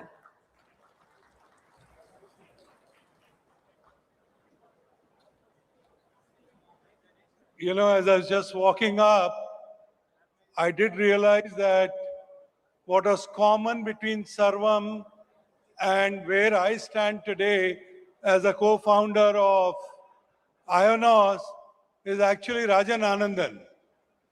Rajan Anandan is an investor in Sarvam, and my own journey, it was just coincidental that many of you would remember Rajan having this interesting conversation with Sam Altman in June of 2023. The conversation was very nice because it was talking about the AI ecosystem, the role of startups in building the AI ecosystem, and in a way, the technology that has been developed in US, can it be done frugally in India? Now, as you all know, Rajan, on one end, is a very astute investor. On the other end, he is also a thought leader. So when he was having this interesting Q&A with Sam Altman, somewhere the word 10 million and that India or anyone else cannot be so frugal that you could develop an LLM at 10 million. Fast forward in life, I mean, you have seen Project Indus of Tech Mahindra, 37 languages being supported. And it is also that I was one of those stupid ones, you know, the guys who sit in the class and say yes. And I did raise my hand when Rajan and Sam Altman had this debate. And I was standing up and listening to the Sarvam presentation. And I was genuinely saying that all of us should actually go to this class of Rajan Anandan or Sarvam. The reason being very simple. The simple part is at $300 billion of exports of services industry, the stock market doing the yo-yo on every time a new tool is launched. And more importantly is that it is not about the stock market yo-yo. It is about a feeling that the services sector, which fueled Indian economy, services sector, which created not only jobs, but also created India's provinces with the Fortune 1000 world over. Now, is that journey coming to an end, or is that journey only the beginning? My personal feeling is that the Sarvam story amplified, or in a way, that was the story that I answered to myself. The story that I answered to myself is when I hung my boots in 23 December, the story was, what next? And what next was the birth of AIONOS. The birth of AIONOS really was that we are now looking at the next generation services company. We are now looking at using AI as a tool. We are now looking at taking advantage of the tools that are available to us and learning how to take 275 billion or a 300 billion IT industry to 750 billion industry by 2035. And clearly, the answer lied in innovation. The answer lied in understanding what the customer wants. So when you design a B2B business, what do you design? You design because you are now learning to work in understanding the needs of that customer. It is, no longer about, number of people, number of billable hours, number of people hired. It is all about outcome. It is all about impact. And that's where I think when AIONOS was born, it was based on building platforms. It was not about adding number of people. It was not about billable hours. And when you do platforms, what do you learn from platforms? For example, most of us have used a Zomato or a Swiggy. Now, is Zomato or a Swiggy a logistics company? Is Zomato or a Swiggy a food company? Or have they reinvented a business? Yes, they did. It is the same business that when you went to a Pizza Hut, they were promising you 20-minute delivery. I mean, that business, when you started amplifying it and you started using technology, what did you develop? You developed a platform. And that platform, whether you went to the 80th city or the 800th city, the platform could multiply itself. And I think that's really what we are doing at AIONOS, building platforms, understanding the needs not only of my customer, but the customer's customer. So data-wise, all I can tell you is that this industry will grow. This industry, powered by AI, and I'm glad that we are all sitting here today and we are talking about AI impact. Because whether you apply it to a urban clap or you apply it to that 21-year-old Stanford failure and Stanford dropout did with Zepto, what did he do? He applied the Kirana store principle of distribute or an egg or your oatmeal or whatever, because that shopkeeper knew what the neighborhood wanted. Suddenly the language has become now dark stores. Suddenly the language has become all about logistics. The language is about, how we understand the data. Now, if you start applying it, because your customer's customer wanted a convenience of the next door store and you were using technology, normal company, go back into your own company, try getting a gate pass for your laptop.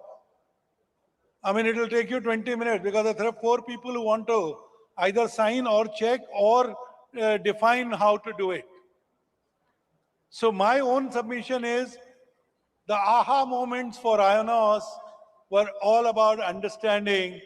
The day you start understanding your customer's customer, your usage of AI, your build of platforms will, my friend has come. This time it is a 4-legged one. So anyway, understanding customer's customer. Actually, I have a story on customer's customer. I know I'm running out of time. And since Professor Junjunwala is here, I must tell the story. The story is my 2-year-old grandchild who uses AI because he talks to Alexa, he uses iPad in his own way. And I was traveling and I asked him, what do I get for you? He has been hounding me to get a puppy. I said, I might as well try and find out, a furry, 4-legged, robotic dog, furry, robotic, 4-legged. And for that 2-year-old, my customer, which is my 2-year-old son, will only want to throw a ball so that this 4-legged robo can come and collect it. And trust me, I found all kinds of dogs but there was nothing which looked like. That means there was no hyper-personalization. There was no design element which took into account the 2-year-old's requirement. We have dogs who sing and dance. We have dogs who do whatever, but they still look like a robo. They don't look like that 4-leg stool. So the point again and again is, we all know our customers' demands are changing. We all know that we have the data. We all know that there is a research available. So go back into the basics of any innovation or any B2B company. The basics are understand what the requirement is or redefine what the requirement is. A typical corporate will say cost transformation. A typical corporate will say business transformation. A typical corporate will be increase my customer satisfaction. A typical corporate will say protect me. And typical corporate will also say, can I grow my business? So at AIONOS, we listen to our customers. We now have 4 platforms. The first platform is UniProtect, which takes into account that we need to make systems which are resilient. We need to make systems which can be governed better and systems which can be brought up just in case the hacker succeeds. Similarly, I have a product called UniV, which takes into account customer experience management, but at half the cost. Because now we harmonize what the requirements of AI is, what the facilities of agentic AI is, and how I can marry technology and humans to deliver results. Similarly, I have a product which is about data monetization because my customers want to grow their business. They know they have data. You are a bank, you have data. You are a telecom, you have data. You are a kirana store, you have data. You want to cross-sell, upsell, you want to do more. So we have this product which is all about data monetization. And similarly, the last but not the least, which is UniStack, which is about multiple agentic AIs, multiple chatbots, multiple AGIs, all running through your system. How do you make sure that they are orchestrated? So I think we are having fun building AIONOS. We have had fun listening to Sam Altman or Rajan, and all I can tell you is India is ready for scale up. India is ready for 750 billion, and India is lucky that we have innovation centers like IIT Madras that Professor Ashok Junjunwala runs. And I can only promise you is that we are also lucky that AIONOS is rising up to the challenge because we listen to the customer, we listen to the customer's customer, and we use AI as a tool. Thank you, guys. Thank you so much.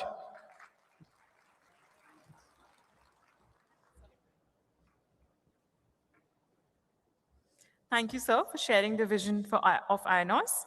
We now move on to the next panel discussion. I request all the guests and audience seated on farther end of the stage, please take seats towards the center of the stage.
Hello. Hello.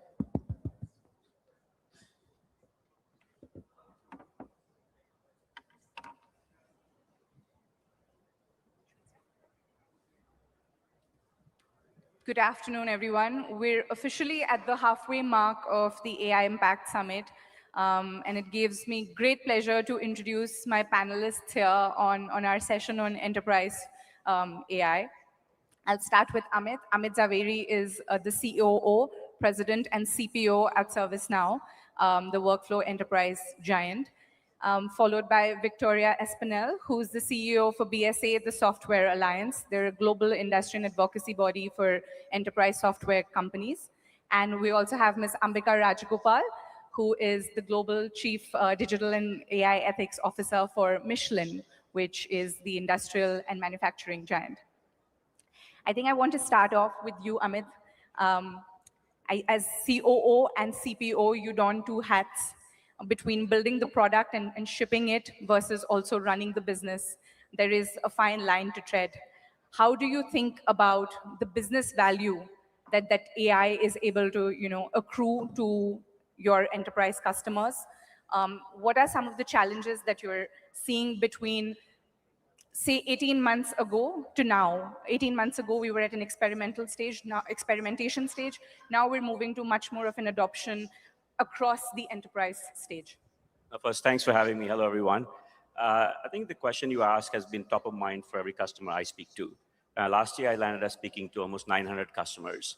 And most of them, if start of last year, were worried about where to start with AI, what is the value it will create, and can you really manage it? Middle of last year, we started seeing a lot of change in mindset, specifically around the idea of if you can control and you have visibility, then AI is something they want to experiment and start using. And the growth started happening pretty much end of last year when people are starting to use this agentic workflows and systems to connect different things together and get real good value and automation out of it. Only time they started getting excited about it is because they had to have security around it. Right? So what we did was we introduced something called AI Control Tower, which provides you visibility and discovery of all the AI systems you have. And for customers, that made them much more comfortable that now I have ability to know what's going on, who's using what, how much I'm paying for it, can I really have visibility in terms of any kind of changes I'm making, and really be able to turn things on and off. And now what we're seeing is the huge amount of adoption starting to happen because of the idea that security is built in. You have a lot of scaffolding around compliance, auditing, be able to have visibility. That's the value creation starting to happen. Because AI is a great technology. It's really been very good enabler for automation, insights, be able to do things much faster. But the worry always was around security, compliance, and visibility and control. Once you start taking that barriers out, the adoption started to go up. And the value creation is really about efficiency gain, be able to now connect different systems together faster, remove a lot of the inefficiency you had in the businesses, and freeing up resources to be able to invest in a lot of new areas as well. So connecting those things together has been really useful so far. Speaking of new areas, Ambika, I want to bring you in because I think the vantage point you have at Michelin is a little different from how most of the world might be using AI right now. Michelin has, realized almost 100 million euros worth of business value through its enterprise, through its AI adoption. Tell us one boring, so-called boring industrial use case, which has actually moved the needle much more than maybe an AI chatbot would have. Yeah, so it's the wrong person to ask the question because, I've done AI for more than 20 years, and my joke is that, it used to struggle to get people to talk about AI, and now I can't go anywhere without, people only asking me questions about AI. So for me, there's nothing boring. But actually, for us, I think the chatbot has become, let's say, very common. We have, various levels of chatbots deployed, both, let's say, very accurate ones for our finance, for our folks that essentially consult our finance documentation. We have ones that are on the our HR policies, and of course, more generic ones that people can make for themselves. But maybe a use case that is not among all of this, but really creates value. In fact, we've had a strong AI focus for several years now, and so if you look, so the tire, it's a zero safety product, and the imperfections or defects that you can see on the tire are visual. Okay, so in fact, one step in our qualification process is actually to visually inspect the tire. So over several years, and we have multiple patents for this, we have a machine which we call Iris that essentially scans the entire surface of the tire and points out, essentially flags imperfection. But the interesting part is not this one. The interesting part is actually, what was the reaction of those that were involved in inspecting the tire prior to this, okay? And it's amazing because, first of all, it was not a really, ergonomically friendly job to essentially, closely inspect a tire, let's say in first shift, second shift, etc. But also what the operators essentially said was, the part of their job that they really enjoyed was not finding the defect, it was really understanding the defect and flagging what it really was. Basically bringing their deeper knowledge of what tire defects really look like, what is, classifying them, understanding them, and this is what they are now able to focus on. So that's an example, of course, rolled out in several of our plants already, and now we are looking at, because now we have all those images, so it essentially is opening up even more use cases for us. Got it. Victoria, as the head of an industry body, which counts the topmost enterprise giants amongst its membership, I want to start first with challenges and bottlenecks. What would you say are your top 3-4 challenges that you're seeing when it comes to large enterprises really truly embedding the use of AI in their everyday fabric?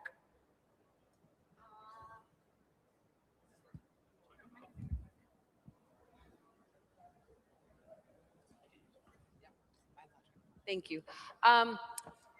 So, I think it depends on the organization, but I think one of the things that companies struggle with, I found your example really interesting because safety for Michelin is critical, right?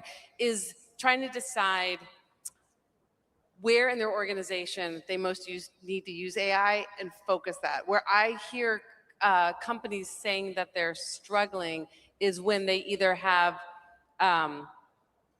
sort of a organic use of it, but not one that is organized around something that's really mission critical to the company. And I think that's starting to change as companies are using it more and more. But I think one of the things that I say, because I get a lot of companies that ask me, like, what should we do? We want to start using AI. How should we start using it?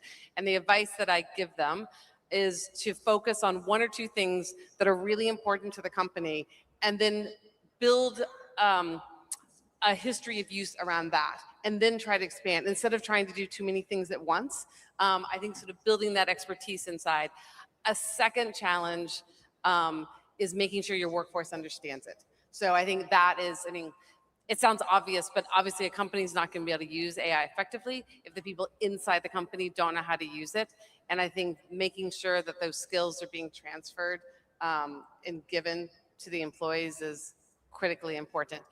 I think my job is, I'm a policy expert, so I work with governments around the world and give them our advice from the perspective of enterprise software, what their laws should look like. And I think one of the struggles is that right now we're still early in those days and there's a fair amount of regulatory uncertainty. And so I think that can be a barrier to adoption when companies are concerned whether or not they're going to be compliant with a particular law. And that is, at BSA, that's one of the things that we work on, is trying to make sure that governments around the world are putting laws in place that are relatively consistent so that our members, like ServiceNow, but even more importantly, the customers of our members aren't having to deal with a lot of regulatory uncertainty.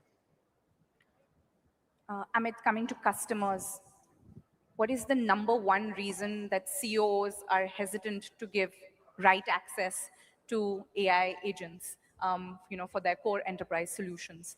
The #1 reason is always security. There's a huge amount of concern about who has access to the data and how it's going to be exposed externally. So typically, if you talk to any CIO or anybody else, they want to have ability to control that. And they are worried about some of these AI agents where you have no ability to govern or secure or really have ability to manage them. That can go wrong. And enterprise data and your IP can be exposed. That's typically the main reason. And then after that, once you can solve some of the problem, then they get excited. I'm sensing there is a culture or at least a mindset that we need to overcome, whether it comes to customers or whether it comes to the users within your enterprise who have to do that. Ambika, let's go to the shop floor, the factory floor. How do you convince an army of factory workers with maybe 30 years of experience to listen to an AI agent that's telling them to change a vulcanization setting that is not intuitive to them? They feel like they've been on the floor, they understand the system inside out, but perhaps your AI system has detected an alternative way of doing things. Is that something that's even a challenge now? The mindset of the people who've had to kind of implement the AI? Yeah, so I think, first of all, there is, what we are, let's say, what is not helpful is that, there is a lot of conversation around loss of jobs due to AI automation. But honestly, I would say without a lot of substantial data behind it, there are layoffs, but are they, in which sector? Are they directly correlated? This is not clear.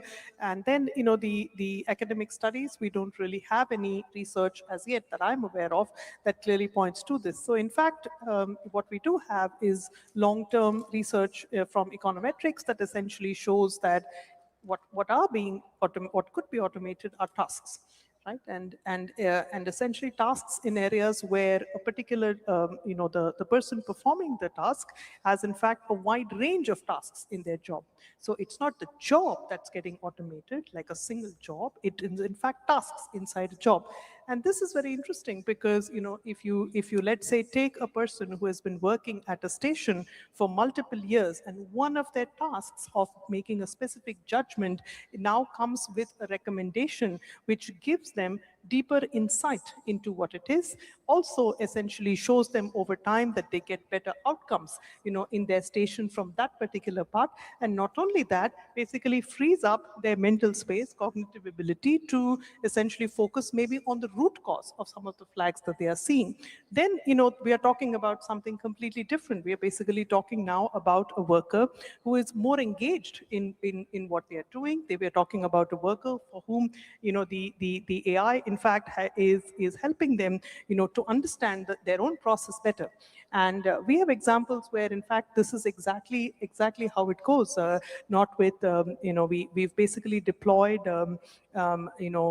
recommendation engines in the form of bots, of course, but those are, not the chat bots like LLMs. They, in fact, you, let's say, okay, you know what, this is what I see is going on with this machine. Could you suggest what it could be due to? And it brings back, let's say, 1, 2, 3 root causes for it, and they love it. And it's exactly for the reasons that I said before. It brings an answer that then they have the time, to reflect about, and that's a win-win. I'm going to come to the geopolitical effects of AI adoption in just a bit. But before I do, I have one question for all three of you. AI is changing rapidly, even weeks, if not months. Months, not weeks. And Indian businesses are at an early stage of streamlining their technology. If we talk about small and medium-sized businesses, they're facing a strange conundrum between making investments in technology that might actually become obsolete very soon, but also having to lay down at least the foundational framework for having their AI processes and technology in place. They're at odds with what kind of decisions they should be making and how quickly. what is the one piece of advice you'd have for small and medium-sized businesses and how they ought to think about their AI roadmap for, say, the next 12 to 18 months?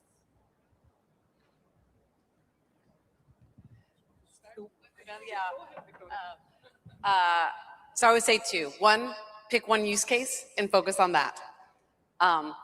Second, a lot of small and medium-sized businesses, companies are using software that is embedded, AI is being embedded into it. And so I think if you're unsure where to start, one thing to start is making sure you're using the AI tools and the software products that you are already using before leaping into something new. But the first one is pick one use case, start there, make it work, learn from that. And what I would say is, obsolescence, dealing with obsolescence is the fact of life of every CIO. You can't escape it. It's always there. But what is far more important for me than what I would say is far more important obsolescence is adoption. As long as you have adoption and as long as you're seeing value, then the obsolescence that you have becomes something that you can actually take care of.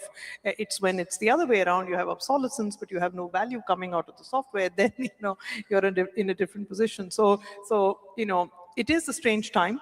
It feels like the ground is moving underneath our feet, every few months. So nevertheless, I think the focus on adoption, making sure that whatever it is that you build is in fact truly relevant for the folks that you're building it for.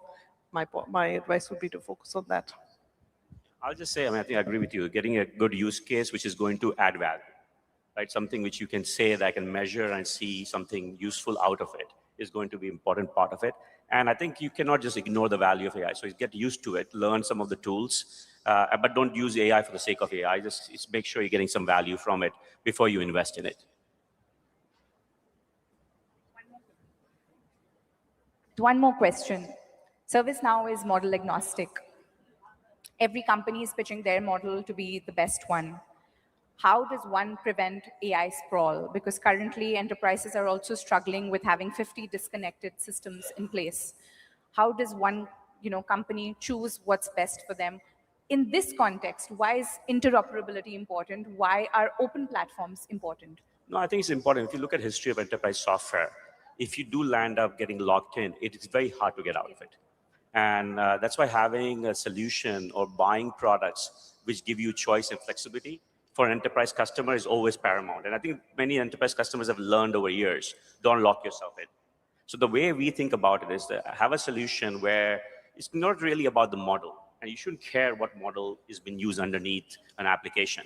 As long as the solution meets your need, and we can give you the choice of whatever it is underneath the covers, and eventually you might not even care, because the value is created by the product and the solution, not by the model itself.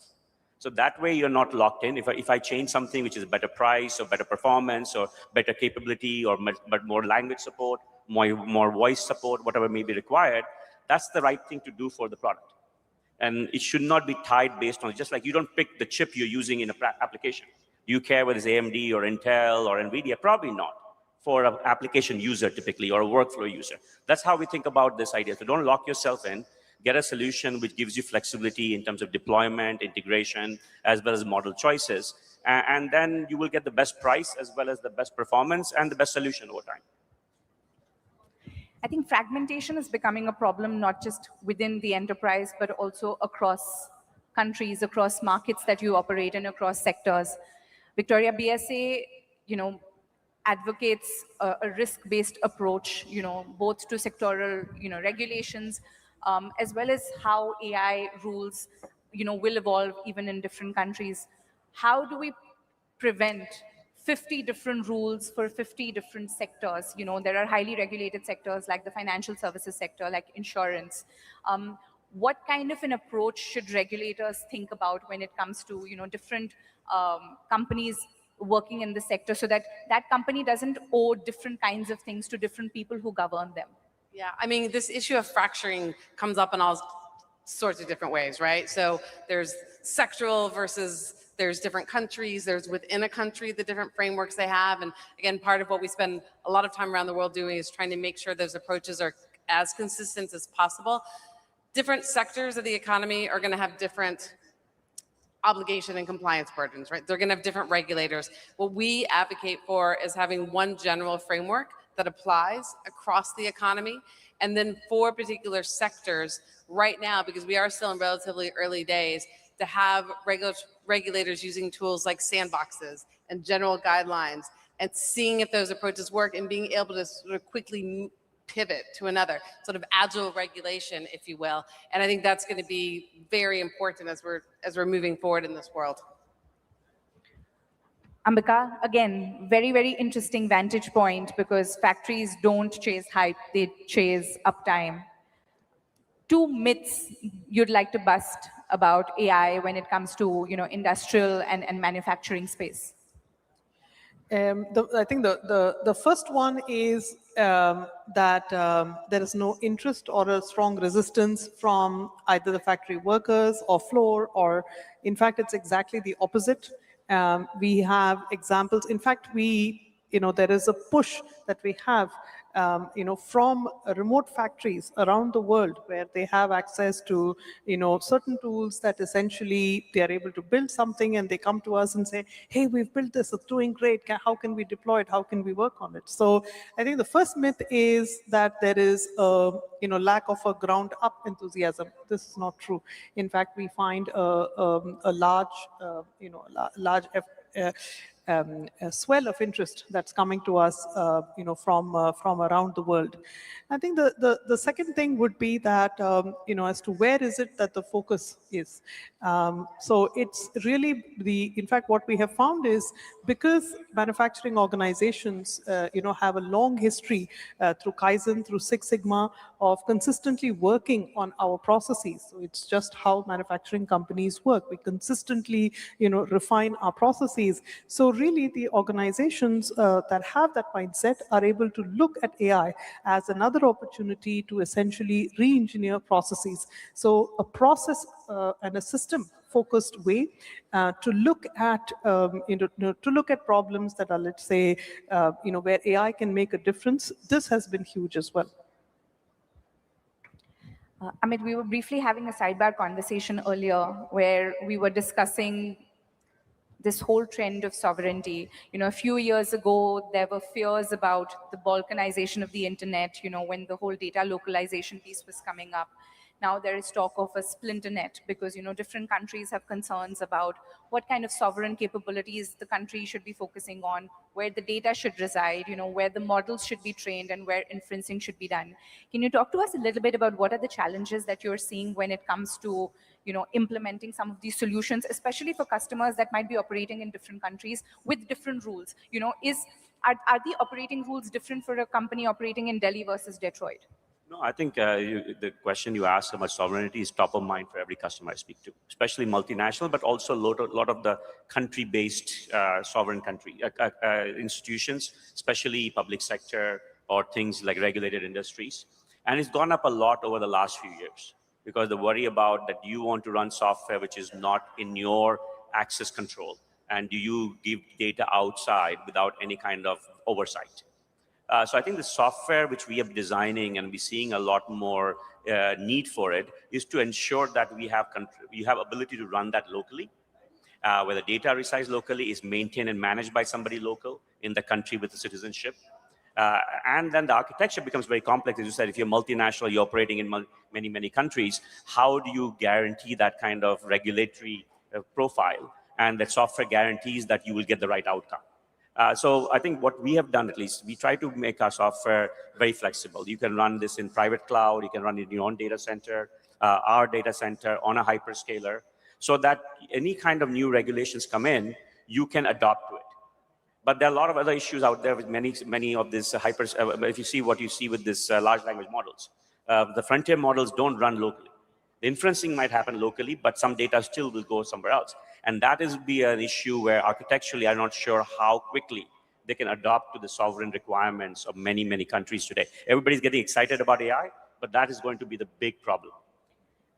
If the architecture were to be solved for, if the company is completely compliant, do you sense that there might be a risk still that the efficiency might come down if there is more and more kind of hard data localization? Are the outcomes that the system is able to produce better when the system is more widely and freely connected? Yeah, I think having a global environment is always better. But I can definitely see the performance and other issues are not there. The question becomes, can you build so much uniqueness for every different regulation and requirements? So it's very costly. And the cost will eventually get passed to the individual customers. And then that's where do you want to adopt it? How quickly will you do it? Whether you want to invest in it becomes a big question. Victoria, as a former US trade negotiator, I know you're no stranger to, aligning global standards and knowing how difficult it is. If you had to preach and advise governments around the world to take it a little slow when it comes to, putting the brake on this innovation so that a global environment, like Amit said, is easier to have, what would you advise them? So I would say focus on adoption. I think that is the thing that is going to have the biggest economic impact on countries. And so if we're sitting here 10 years from now, looking back, the countries that win the AI race, the ones that are going to be the winners are going to be the ones that figured out how to have their private sector adopt AI in a smart way. That is who's going to win the AI race. So I would say focus on adoption. I would also say I'm so excited. I love being in India, so excited to be back in Delhi. And I'm so excited that Prime Minister Modi decided to host the summit here because these types of convenings are what help us move towards global cooperation and global alignment. So it's wonderful to be here. Ambika, I'm going to move to you. India's priming itself to be the next global manufacturing hub. Historically, we've competed on costs. But do you think AI can be India's secret weapon where we win on precision rather than price necessarily if we're able to become AI native and AI first in a truly meaningful way? Yeah, I think, just being here, as Victoria said, it's, you just have to be here to really, I think, feel the energy, to have, I think the average age must be like mid-20s. And I see a certain, enthusiasm. I see, hope in everybody's eyes. And it's, and I think, as whether it's manufacturing or whether it's any other sector, this is, the dividend that we will actually reap is from the investment that is there, from in the education of our technical education, technical bent, and deep interest, entrepreneurial mindset of our youth, and that's sector agnostic. I know time is up. I have one quick fire question for all three of you. One AI function that you think will change the most by 2030, and one that you think will resist the wave of AI the most. I think change the most will be consulting. So I think it's just going to be done an entirely different way. And that will resist the most, I think, is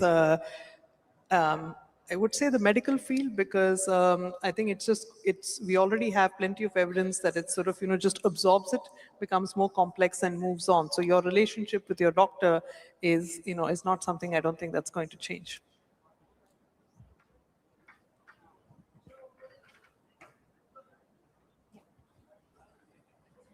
I know we're at time, but thank you everyone for your patience and for being here.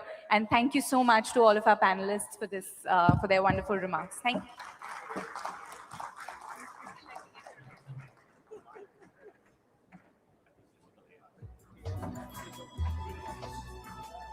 Thank you, panel members. Thank you, Manvi, for your excellent moderatorship.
Good evening, ladies and gentlemen. We now move on to the next keynote address for the day. It's my honor to invite Mr. Carl Skow, Deputy Executive Director, World Food Programme, to deliver the keynote address on AI in food security and nutrition. Please give a huge round of applause for Mr. Carl.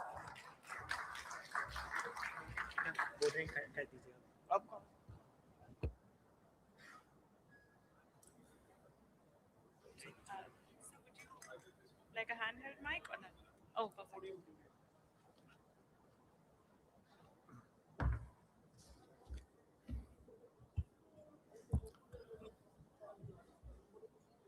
Distinguished colleagues, ladies and gentlemen, I'm really delighted to be here today. And let me start by thanking the government of India and everyone involved in organizing this impressive summit. It has already generated thought-provoking discussions and illuminating insights on the potential to transform economies, the future of work, and daily life. The transition from strategy to impact is indeed key. But I would like to focus on another vital intelligence frontier in this AI space, one that deserves just as much attention, and that is humanitarian action. If harnessed responsibly, AI could enable humanitarian organizations to save and improve millions of lives. We could unlock new levels of scale, speed, and efficiencies, and the need for technological innovation has never been greater, because today the humanitarian and development system is overstretched and underfunded. Just take world hunger. 300 million people don't know where their next meal is going to come from. 2 famines have been confirmed simultaneously for the first time in a century, in Gaza and in Sudan. But drastic budget cuts have forced organizations like the World Food Programme to cut food assistance almost everywhere we work. Like in the Eastern Democratic Republic of the Congo, where WFP is only able to feed 500,000 people out of 10 million classified as acutely food insecure. Or in Afghanistan, where we cannot support 15 million people in urgent need of food assistance. So it is imperative that humanitarians find new ways to multiply impact. We have to do better with less. And AI innovation could fill some of that gap. With further investment and new partnerships, we could bring the benefits of AI to even more of the world's most vulnerable people. WFP is well positioned to lead. Our frontline presence gives us unique data from some of the hardest to reach places on Earth. WFP is taking an organization-wide enterprise approach to AI development. Our global AI strategy has set clear standards, priorities, and governance. Our research and development teams are quickly scaling and deploying AI solutions to real problems in the field. This is allowing WFP's frontline teams to deliver faster, smarter, and more efficient programs, often at lower cost. 4 key areas of WFP operations have been transformed already. Firstly, AI-enabled tools are helping WFP to predict and plan for crises before they strike. Our Hunger Map Live platform uses near real-time machine learning to track risks like extreme floods or droughts in over 90 countries. It can predict a crisis hotspot up to 60 days before it peaks, which gives our country teams time to plan and deliver early support to families before the peak of the shock. This reduces the impact on vulnerable populations already on the brink, and it is more cost-efficient than post-crisis aid. Second, AI is helping WFP to assess damage after disasters strike, so that we know which areas are in greatest needs and to do so quickly. Our open source AI-powered satellite analysis lets us assess building damage within 48 hours. Before, it took us 3 weeks. We have shared this tool with government partners so that together we can rush in humanitarian assistance to the hardest hit areas after a crisis. This allowed faster and smarter response in Myanmar earthquake in 2025, the Turkey-Syria earthquakes in 2023, and the Pakistan floods in 2022. And we continue to iterate. We expect that the next version of will deliver insights under 24 hours. Third, AI is starting to allow WFP to leverage our extensive population data sets to make faster and smarter operational decisions. Like in our food security assessment system, which hold the information of tens of millions of people, we now use AI automation to process vast amounts of their data twice as quickly as before. This has radically sped up the food assistance journey. We are moving much faster from field data collection to targeting insights to delivering food and cash. And fourth, AI-enabled logistics and demand forecasting systems are helping WFP to improve our approach to humanitarian delivery. This is the core of WFP's business, and the cost efficiencies could be game-changing. Like Scout, our supply chain planning tool, it allows us to plan cheaper and faster food procurement, stock pre-positioning and storage, and delivery routes. The tool has already saved us $6 million in savings, which can be channeled back into WFP frontline programs. And as we scale up, we project it could save $25 million a year. Those efficiencies could free up enough resources for WFP to provide 50 million more meals to people in need. Moving from our frontline operations to our internal systems, AI is also helping us to eliminate internal resource waste, which WFP simply cannot afford anymore. For example, AI automation is now fixing duplication errors in our population databases.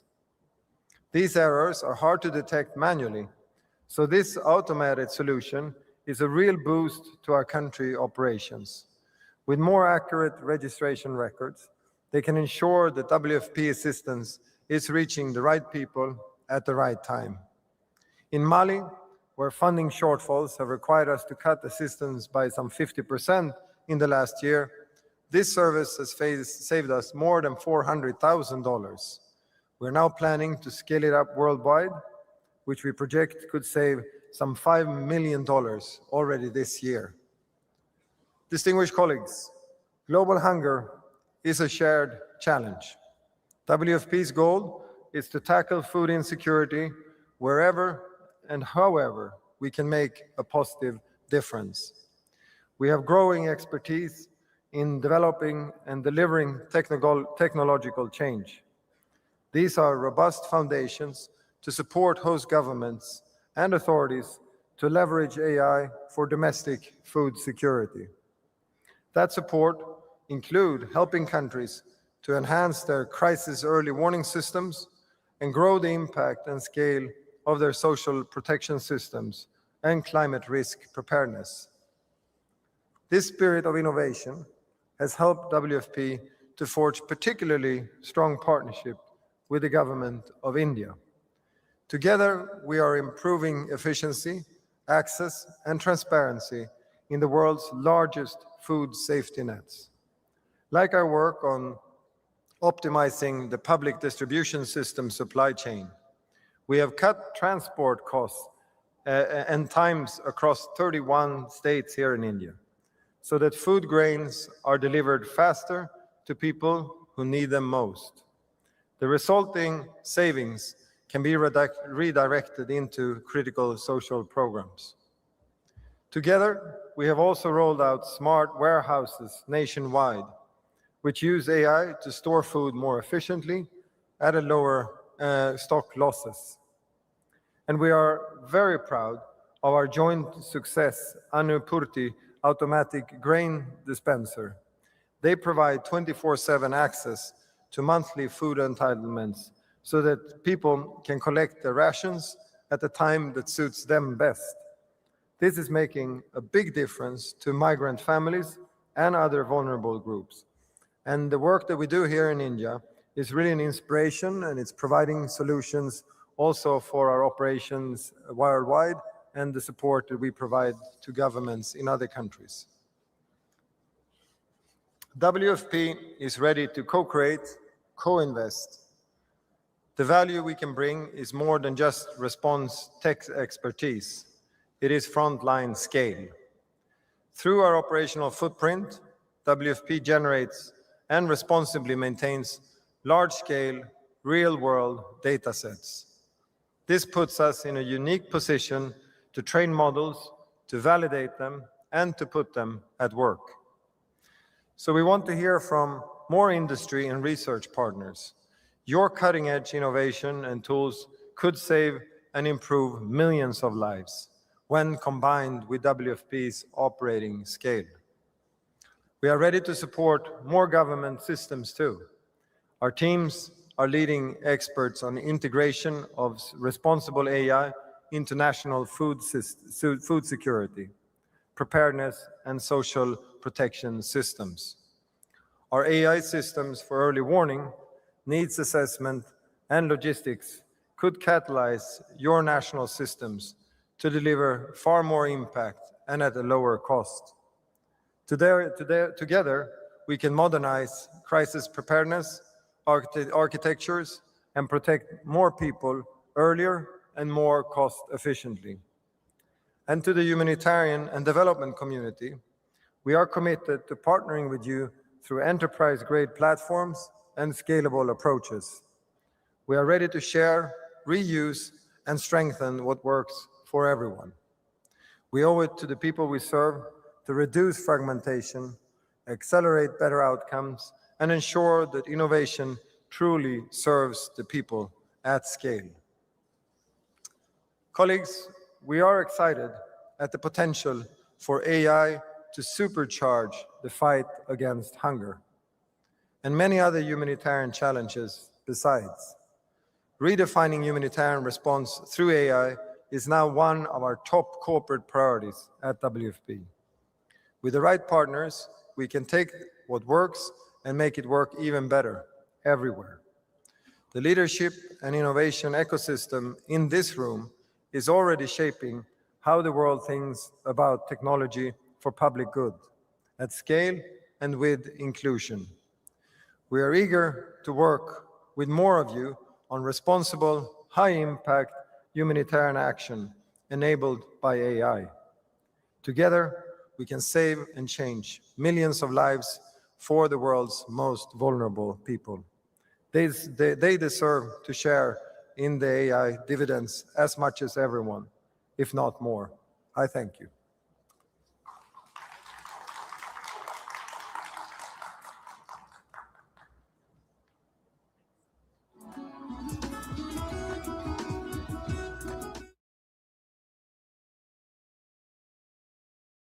Thank you, Mr. Scow, for sharing the vision of the World Food Programme and India's and WFP collaboration. Ladies and gentlemen, I'll request you to stay seated for the next power-packed conversation panel.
S. Krishnan, Secretary, Ministry of Electronics and Information Technology, Government of India, as the moderator.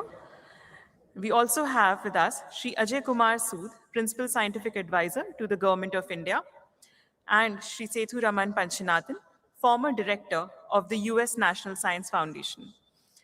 Ladies and gentlemen, please give a huge round of applause for the leaders.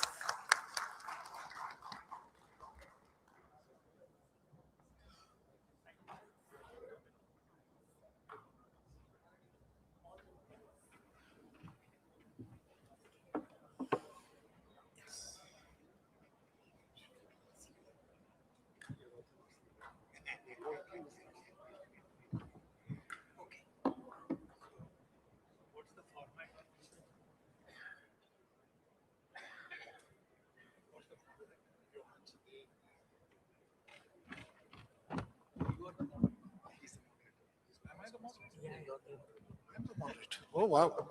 Okay. That is, for a change, I get to ask questions. Okay. Very happy to have both Dr. Sethuraman Panchanathan and Dr. Ajay Kumar Sood here with us. And as is, I mean, I've got so used to answering all kinds of questions in the past few weeks that finally it feels good to be in a position to actually ask people questions. So let me, I guess neither of the two speakers actually requires an introduction. Both of them are leading scientists and science administrators in their own right, who, unlike a pure administrator like me, have done far greater good to the cause of science. So let me start with you, Dr. Panchanathan. During your tenure at NSF, how did you approach funding decisions for AI research? What criteria determined which projects received the support, and what funding models have proven most effective in translating AI research into real-world applications? Thank you, Secretary Krishna. It's good to be here, and it's mind-boggling what you have put together. And I can imagine how you are all spending sleepless nights. We're very grateful. So you asked a question about NSF. At NSF, you know, one of the things I keep reminding people is the AI of today that we're all celebrating is more than 5 to 6 decades of sustained investments by NSF. I often remind people that even in AI winters, when people were not investing in AI because they were circumspect about what it is, NSF continued to invest along with other investors. And so what you see today is an outcome of that kind of an investment. That's the first point. More recently, we have configured the investments not only in discovery spaces, but also in a very focused way. Just in the last 3 years, we invested in 27 AI institutes, close to more than $500 million, each center being $20 million scale, and co-invested by not only NSF, but also other partnership entities, industry, other agencies, and so on. So that's the second. And you asked the third part of the question is, what does it do in terms of translating and what kind of programs help with the translation? Institutes do some, but we also have a program which we created as part of a technology innovation partnerships directorate called the Regional Innovation Engines Program. There, we essentially allowed for these ideas to then form the basis of development of economic development ecosystems for economic prosperity. And then you augment that with other programs that existed at NSF, which continues to advance ideas to translation, like the Innovation Core Program or the Small Business Innovation Research Program and others, which essentially take the AI ideas, like other science and technology ideas, incubate them into small enterprises and entrepreneurial ventures. And so these are the ways in which a multifaceted approach to sustained investments from discovery to translation to impact. So, in a very quick summary. Thank you. Thank you very much for that quick summary, and which sort of encapsulates all that NSF has done over almost 50, 60 years. To you, Dr. Sood, what is the current landscape of AI funding in India across government agencies, and how do we ensure better coordination and avoid duplication? Also, how can India attract more private sector investment into AI research while maintaining focus on the public good? Thank you very much, Mr. Krishnan. First of all, I'd like to take this opportunity to say that it's a privilege and a pleasure for personally for me and my office, Principal Scientific Advisor's office, to be associated with this AI mission, AI wave in the country. So we have been working with your office, with you, and I can see the scale at which Mighty has worked to bring AI to this scale. You had the mission approved in 2024, and it's only about 1.5 years. The progress is actually more than exponential. So first of all, my congratulations to you and your entire team for this spectacular work which you have done. And through you, I am also conveying to Honorable Minister, who is leading the ship, and of course, our Honorable Prime Minister. So coming to what you said, investment in AI as compared to other countries has been mostly from the government, which nucleated the whole scene with your AI mission. And along with AI mission, we had also Ministry of Education, which put in its resources to make 4 centers of excellence. And of course, DST, which did some initial funding under cyber physical system. So with all this, we have brought up a critical mass of innovators in this game. So now the stage is all set where private sector has been energized. So it is not that the private sectors took the lead and invested. Here it has been the other way. Government nucleated this and catalyzed this, and now the players will come on board. So the private sector can see a value. So when they set up the data centers, which quite a bit of a announcement now, right from Google, 15 billion in Vizag, and in Reliance, and then Amazon, all those data centers will contribute to AI. Not only AI innovation, but AI diffusion. And what is important is that with India, we have to focus on innovation. And today is a good day. I was just, because it's so hot, I thought I'll mention that this Sarvam AI, which our AI mission funded, and you are a partner in crime, they have released today 105 billion parameter model with 22 Indian languages. Now, this is not really saying that we are also in the race. We are saying we are ahead of the race in this game. So the innovation is the key point. And once the innovation comes, I'm sure the private sector and academia and startups, they are working in unison. In fact, there is a synergy. And AI mission is actually the glue which is helping this. So once again, my congratulations to AI mission, which has done a phenomenal job in nucleating this, and all this ecosystem which has been created in the country, and the enormous enthusiasm of the young people in this summit is a reflection of how AI is going to penetrate our lives with safety and a trustworthy AI.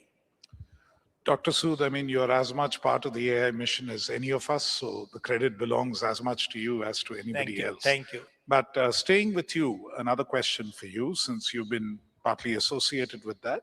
India is developing its own AI regulatory framework, while others like EU have already implemented some comprehensive laws. Should India adopt a similar approach or chart its own path? And how is India addressing concerns around algorithmic bias and ethical AI use across sectors? Actually, probably the most important question you have asked. So I'll just say for the people who are here, India AI governance framework was released by MITI, and I happen to chair that. That was in November 2025. And one of the vertical or sutra, as we call, is the safe and trusted AI. In that, we have articulated what it means by this. And in particular, we took a leaf out of our experience in and we brought in an idea of techno-legal framework. That is what DPI 1.0 has really permeated our society. So what it means for non-experts in the audience, you embed your legal requirements in the right in the technology when you are developing, deploying, and using. So these are the requirements which are embedded. Of course, you can always say, will it affect my model? How much will it slow down? How much will it have latency? All those are worth looking at it. But this framework which was released, a white paper on 10th of February, I request all of you to look at it. There we have advocated that techno-legal framework could be one of the ways to have safe and trusted AI. This is not only for the government, even the institutions, when they want to implement AI, processes, they have to know whether it is safe. Please trust me, if you are not careful and if you are in a rush, actually the legal issues will kill you in few years, because it will do some damage and then it will be a question who is responsible. So this techno-legal framework is really one of the frameworks which we have said, with appropriate technologies, appropriate things. And through you, I will put here on this platform, we should see how we can incentivize the implementation of techno-legal framework or any safety framework. It's not only voluntary, because I think if we incentivize to all the companies, all the institutions, it will be a big way. So I thought we have a role to play here, and that's why I mentioned it.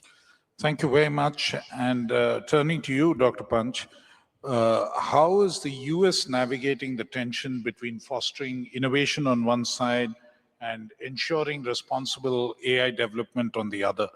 What do you think is the best possible regulatory approach here? No, it's a very, very good question. As Ajay has weighed into this from the Indian side. From the US side, I think the important thing that you want as a guidepost is you don't want regulations to impede innovation. That's the underlying thing, that you should never let any regulation become, an impediment to fostering innovation. So that's been the guiding mantra, if you may, right through the process. So clearly, entities like NIST have put together risks frameworks. So you need some frameworks that tells you where the risks are. Otherwise, it can be in a blanket kind of policy that you build that might actually, as I said, curb the speed of innovation. So that is a good step in my view. And so it is a work in progress, is how I would say it. As Ajay has been saying, you need a number of other disciplinary folks participating in this, because typically when we build technology, these things become afterthought. And one of the challenges that we face in AI today is that technology has advanced so fast and is advancing faster, but the other frameworks are trying to keep pace with it. And you can think of it as putting band-aids, if you may, right? Rather than how do you have policy and social behavioral economic sciences and other disciplinary inspirations co-creating technology, so that these things don't become an afterthought, but it becomes, right from the inception of the technology itself, because we're learning these lessons in AI, which is going to help us in other technologies of the future. So back to your question, therefore, there are many approaches that is being talked about, but in the US, I think the fundamental concept is how do you build guardrails, where guardrails need to be put in place, and at the same time be mindful of the fast pace of progress. And so to work closely with industry and other partners. So Congress is interested in that. There have been caucuses in Congress in the last couple of years, both in the Senate side and the House side. Of course, the administration is closely involved. The Office of Science Technology Policy in the White House is closely involved. Agencies like NSF and other agencies are also closely involved. At NSF, what we did was we said, why might not we create teams by which we can work with industry? I'll give you a concrete example. We partnered with Amazon on a trustworthy AI call. This is about 3 years ago now, sort of foreshadowing what might come about and how might we work and bring the assets of industry and its concerns and the emerging concerns public domain, but also bring scientists along so that we might solve these problems rather than only putting those kinds of policy frameworks without being informed by all the things that needs to happen with a scientific approach to this also. Otherwise, these things will be lacking in scientific rigor and approach, that we might just put it because we are afraid of something. As you know, fear is not necessarily a good emotion, and it really curbs innovation. So it's not to be coming from a foundation of fear, but a foundation of responsible, ethical approach to how do we build these frameworks. And that's the approach that we are taking as we speak. Thank you very much. Now, given that we don't have much time left, I have one question which I'd like both of you to answer. India has scale and diverse real-world problems. The US has deep research infrastructure and funding. How can we structure partnerships that leverage these complementary strengths so that it's good not just for these two countries, but for the rest of the world as well? Dr. I think, no, absolutely good question to look at, because we have our strength in innovation. And now with the infrastructure provided by Mission as well as by other agencies, our innovators have been enabled. Now, once that happens, we can really interact as a partner rather than just accepting whatever is given. So this is a true partnership issue, and India can be a very, very wonderful player where the skills of our young people, the innovative skills, the innovation hunger, I would call it, will be very, very beneficial.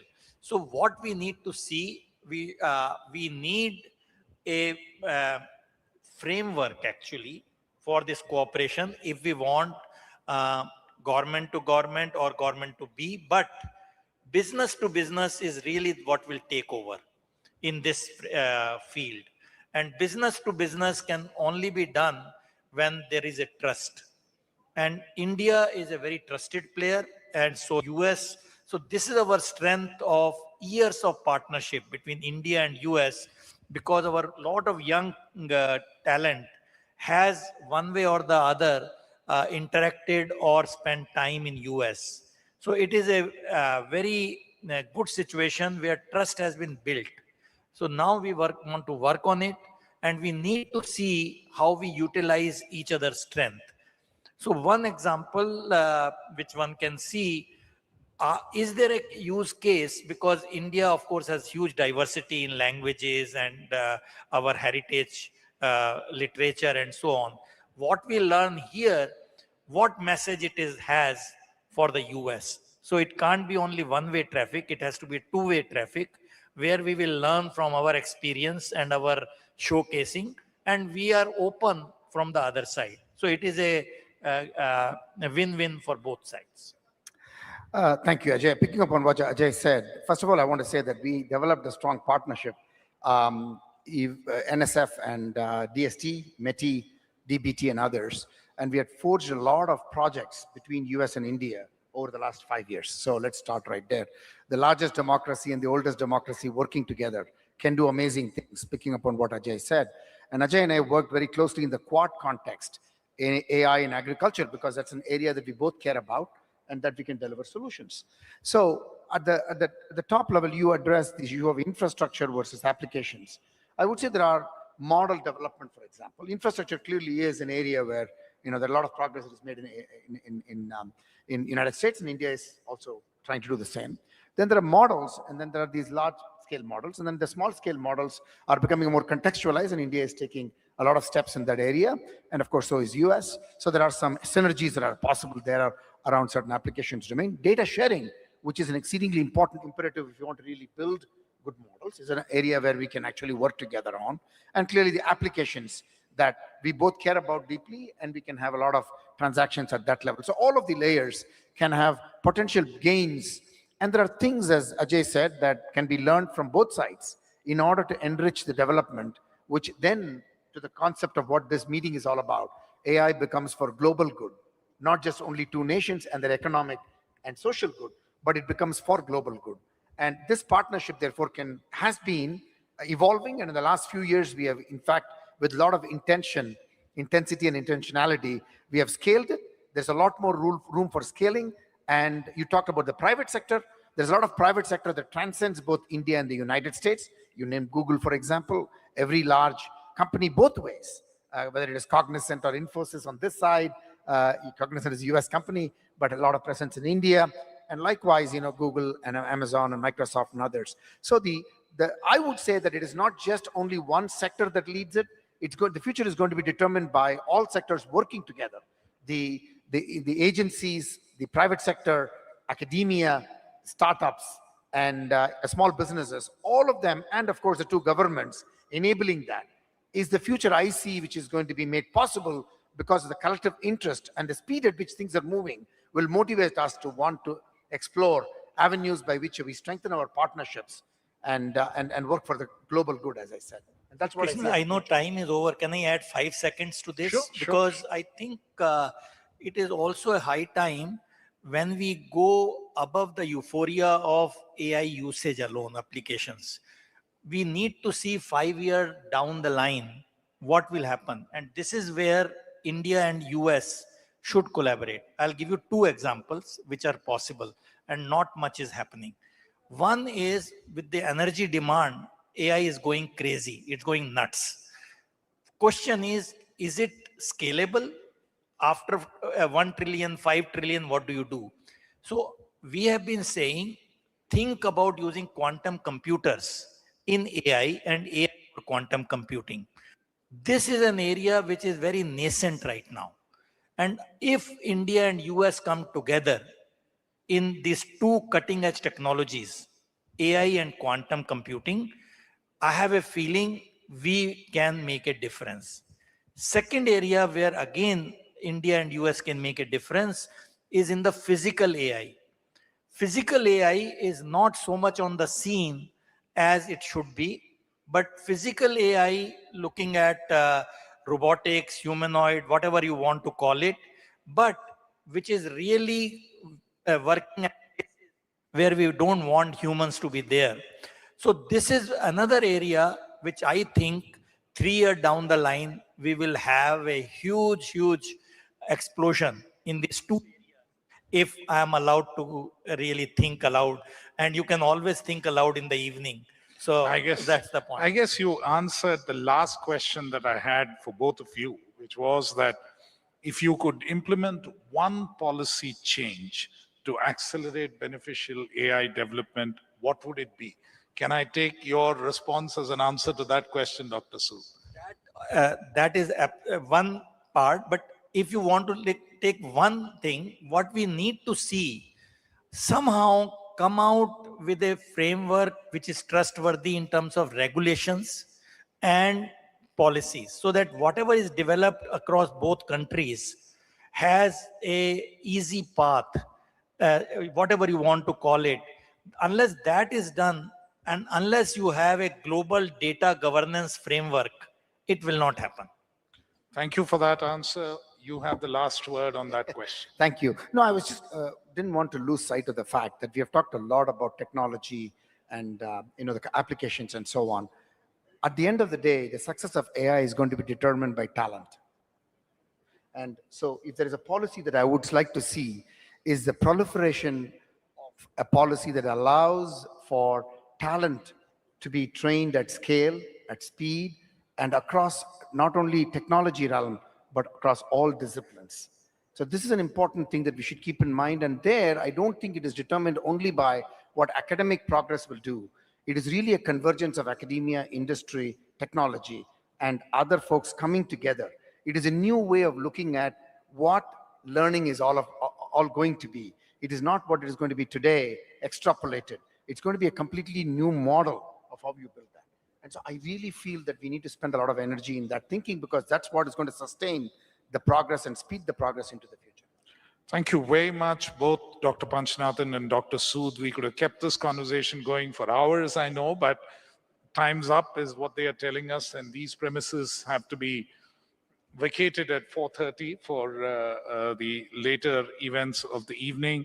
Thank you. It was wonderful having this conversation, and for me personally, a real relief to be asking questions instead of answering them.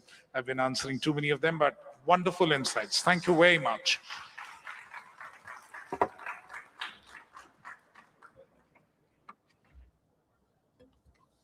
Thank you, leaders. Thank you, Secretary Sir, for your moderatorship, and Professor Sood and Mr. Panchanathan for their time.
Hello.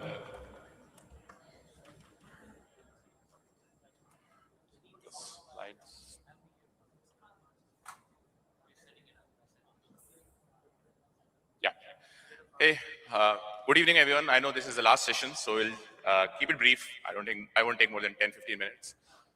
I want to talk about something very interesting, agentic commerce, and something that I'm personally very excited about on how it can change the way India consumes commerce today. But before I start there, let's talk about digital India. We all know India has a massive digital ecosystem. We have 1.5 billion Aadhaar users. We have 950 million internet users. We have 650 million plus smartphone users. We have 450 million plus users of digital payments. India, no other country has been able to build a massive digital infrastructure like India has. And while this is very exciting, let's look at commerce. When we look at commerce, out of 650 million people, less than 200 million people actually do shopping online. If you peel it even further, less than 10 million of those people do 70% of all e-commerce purchases. So out of 1.5 billion people, we're down to just 10 million doing 70% of all purchases. Why is it that tiny? It's not like these people aren't consuming, but they're consuming through offline channels. They're consuming through retailers. They're consuming through offline agents. They're consuming through brokers because they still don't trust or use online commerce the way we all are used to. And why does that happen? I think the fundamental reason is India is conversational. We like to talk, we like to interact, we like to take time to come to our decision making. Some examples I'll give here. When you look at WhatsApp, we all use WhatsApp. India runs on WhatsApp. But almost 50% of all WhatsApp voice notes originate from India. We all have people in our families who still send their WhatsApp voice note because that's what they're comfortable with. They want to speak in their own language. They want to speak in their own voice when they communicate with someone rather than using text or reading text. My friends in US are always surprised that in tier 2 and tier 3 cities of India, YouTube is the most popular search engine and not Google. And that's because people want to hear the answers to their questions. People want to listen to somebody talk in their language, not just read a wall of text. And that has been hard to replace in the commerce world. So when you look at commerce in India, the conversational part of commerce is far bigger than transactional. And most apps that we are all used to are still transactional. They tell you what's available and you have to figure out yourself. Given an example of travel, like I have people in a family who still go to a travel agent because when you go to an OTA platform, you have to pick and choose. The interface intimidates them. You have to figure out what to do. While all options are available, they're intimidated by the amount of choice that's available. So less than 70 million Indians use online travel portals, and $50 billion plus of purchases on travel happens through offline travel agents. Insurance is similar. Less than 10% of insurance is purchased online. 90% of it is purchased through a broker, somebody they know, somebody they can interact with, somebody who can answer their questions, somebody who they can go to and ask when they have a problem. And that is something online commerce hasn't solved for people today. AI essentially enables these conversations. AI allows us to build interfaces that are voice first, that are multilingual, that are assisted, where you can ask any question in your local language and get it answered. And that's why AI can change this. The fundamental bottom line is the apps solve for access, AI solves for accessibility. And I'll give an example of what I mean by that. Like when I speak to my friends in US, they typically buy their day-to-day stuff in a supermarket. If you've seen US supermarkets, they're full of choices. You have aisles and aisles full of produce, you have aisles and aisles full of products. You'll have 20 types of cereals, you'll have 10 types of milk. And the US ecosystem loves that. You have all the choices, you pick and choose what you want, you make your cart, you go to a checkout point. Sometimes even the checkout is self-checkout, and you do it and you walk out. That's how Americans shop. But that's not how Indians shop. When Indians want to shop, they go to a retailer next door. They ask him that, hey, I want to buy this. And he tells you the price. You negotiate with him that, hey, I want to pay this price. He sometimes upsells you that, hey, have you tried this new product?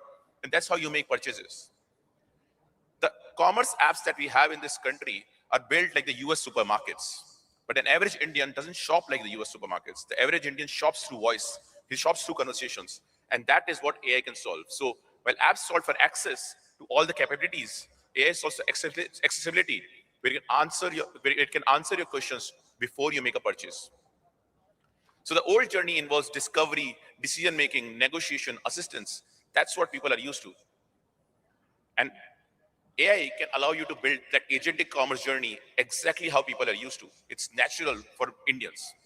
So think of somebody wanting to plan a solo travel trip. He goes to an AI agent. He says, hey, I want to plan a trip to this place. What are the options? And he says, hey, who wants to go? Do you want to go solo? Where do you want to go? It gives you the options. You pick and choose. You make a decision. Then it gives you a price. You say, hey, can you find me a better price? It goes online, searches for all the options. It tells you the right price. You say, hey, lock it. But can you answer me some other questions? Do I need a visa? Do I need currency? Almost like an offline travel agent. And that's the interface that most Indians are comfortable with. And AI allows us to build that real e-commerce journey that India needs. The other problem is trust. Now, the way India operates on trust is that trust is localized. We trust a particular person, we trust a particular agent, because we know this guy doesn't do wrong by me. AI allows us to make that trust scalable. Let me give an example here. My dad is about 70 years old, and I'm always worried that he'll buy something fraudulent, he'll buy something that is missold to him, he'll get into something that he doesn't need at all. So I tell him, whenever you make an expensive purchase, just give me a call. Now, AI allows me to put something that is smarter than me right in his own pocket. So when he's making a purchase, he can ask an AI agent, hey, is this the right purchase for me? Is this the right insurance policy for me? Is this the right financial investment for me? And it can tell my dad that, hey, don't buy this or buy this. Right? And that allows us to make trust scalable. I can imagine in the next 1 or 2 years, every one of us will have an AI agent who can shop for us, who can compare prices for us, who can choose the right interfaces for us, and who can tell us that, hey, don't buy from here. This looks like a fraudulent platform, or this looks like somebody's mis-selling you an insurance scheme that you don't really need. And India has already shown the world that we are adopting these things faster than anyone else. We had Sam speak a couple of days back that India is their second largest market with 100 million plus users. We had Dario speak about how India is their second largest market for Claude. We have 3x faster voice AI adoption because, as I said earlier, we are voice first. You know, a lot of local companies are doing this. Like we have seen Bajaj Finserv talk about in their earnings call how they are using AI agents to make sales. We had Seco using AI to create videos for people to solve their day-to-day problems. We have JAR using AI to deliver financial advice to people at the bottom of the pyramid. We have Vodafone Idea, which is now has an AI agent inside their app, which can answer questions about the right kind of package to use, the right kind of recharge to use, and then buy it for them, almost like an offline retail agent. Let's look at the Vodafone example closely, something we have recently launched with them. And by the way, this is already live. This is live on the Vodafone app today. And this is just an example of something simple. You can ask it all sort of complex questions that, hey, I use data more, I use voice more, I do a lot more international calls, and it can find the right package, and then you can purchase it right there. I want to show you something else, something we launched just today afternoon with Swiggy, Zomato, and Zepto.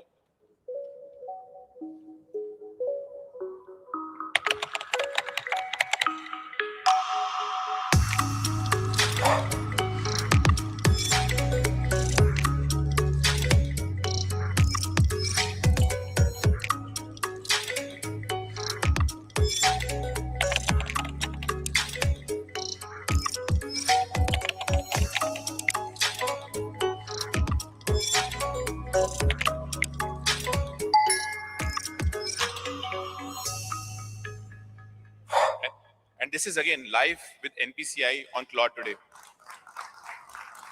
So now when you want to buy grocery, you can ask it questions that, hey, I don't want this brand, I want this brand, I want a healthier brand. It can choose all the options that you want, and then you can make a purchase right then and there. And this is just a starting point. India has shown the world that we can be the playbook for the entire global south. When we looked at UPI, because of the success of UPI, now real-time payments are taking up in entirety of global south. I believe we have the similar opportunity with agentic commerce, because entirety of global south has the same problems that I spoke about that agentic commerce solves. We are all voice first, we are all multilingual, we all need assisted interfaces. So if we can build something in India and pilot it here, we can take it to the rest of the global south. And we have an opportunity to build an ecosystem here. So in the last 1 year, we have built with multiple partners to get where we are today. But it's going to be a long journey. Agentic commerce is going to be the next fundamental disruptive change in the way commerce happens in this country. and we all will work together to build it in the right way. So let's build it together. Thank you, everyone.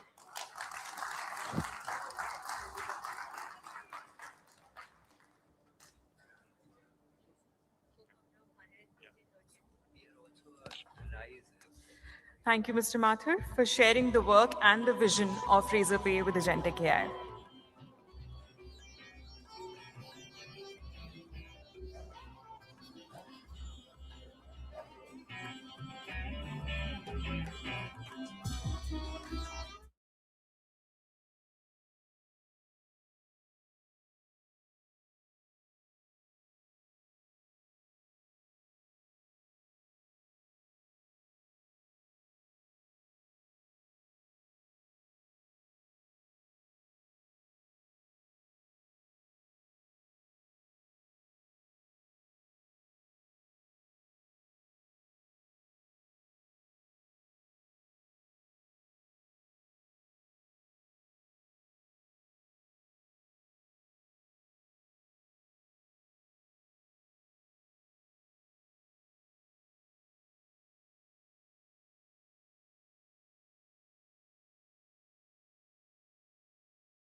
AI Summit in 2025 to the AI Impact Summit in 2026. I would like to invite on stage our host, Ms. Navya, Data Exchange and Government Specialist at UNDP,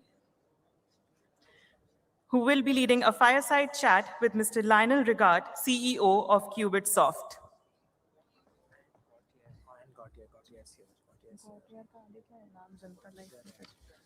Okay. Also in conversation with us is Mr. Gautier Clocks, CEO of Edge Company. Please give a huge round of applause for our next speakers.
Designed to integrate directly into operational workflows across sectors such as healthcare, infrastructure, public services, and industry.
Hi, everyone. So great to be here.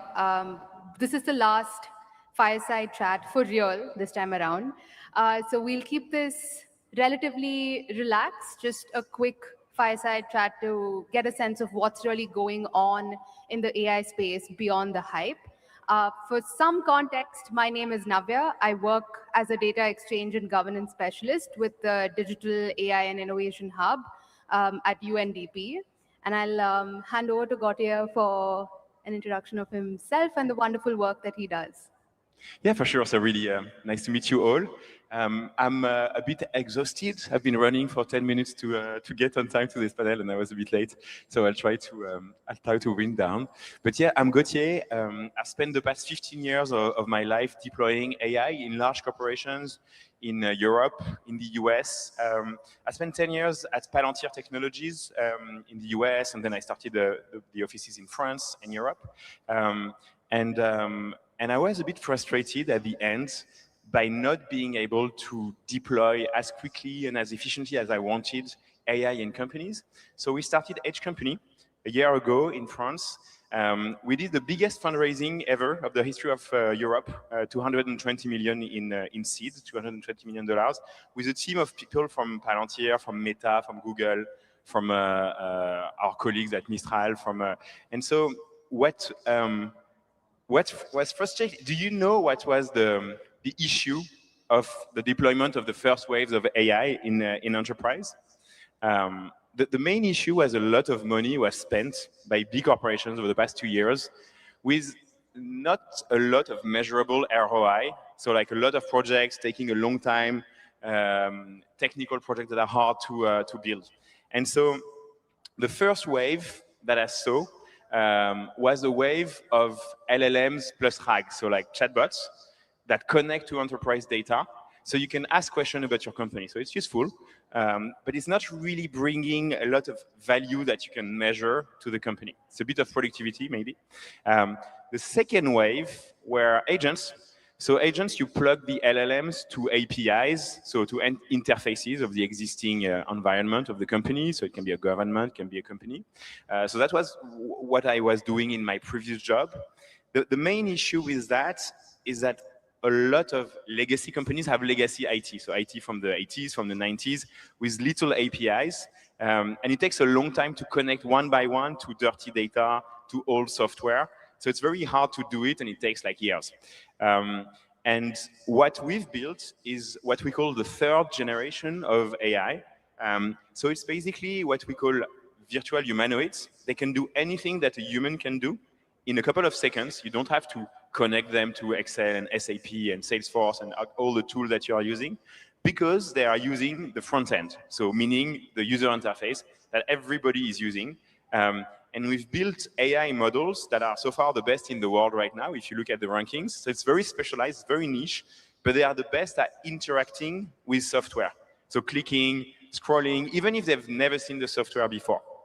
So the big change of paradigm is that now it's very quick to deploy. It takes a couple of hours to deploy these models. There is no need for clean data, no need for clean APIs. And I realize I'm very long and you're smiling at me, so maybe I should go to the next question. I've introduced you to Edge Company, what we are doing, and also where I come from. Thanks so much, Gautier. We also have here Lionel, who runs a business where he deploys quantum as a service. Lionel, do you want to tell us a little bit about your company, how it came about, the idea behind it? Yeah, of course. Thank you very much for having me here. So I'm Lionel Rigo, and CEO and co-founder of Qubitsoft, a quantum as a service company. So usually when we talk about quantum, people just want to jump by their window because they think it's complicated.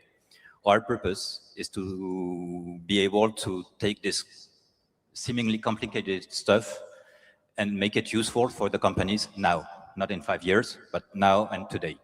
So I have a past. I worked about 25 to 30 years in AI. And 4 years ago, I decided to go to the next level, which is quantum computing. So what we're doing is we're creating a quantum as a service platform, which hosts quantum applications, which are business use cases applications Like these companies who don't know anything about quantum, who don't want to buy complicated infrastructure, who just wants to use it and to have to leverage the quantum computing power today to increase their business value, their overall efficiency, can do it. Just in a nutshell. If you want more explanation, if it's okay. Thank you so much, Lionel. So the question to both of you is, we're at an AI summit and everyone is talking about AI. So what do you think is genuinely the promise of AI in the businesses that you both run, and what do you think is overhyped? Or is that a tough question? I know we said this will be relaxed. I think it's a very good question.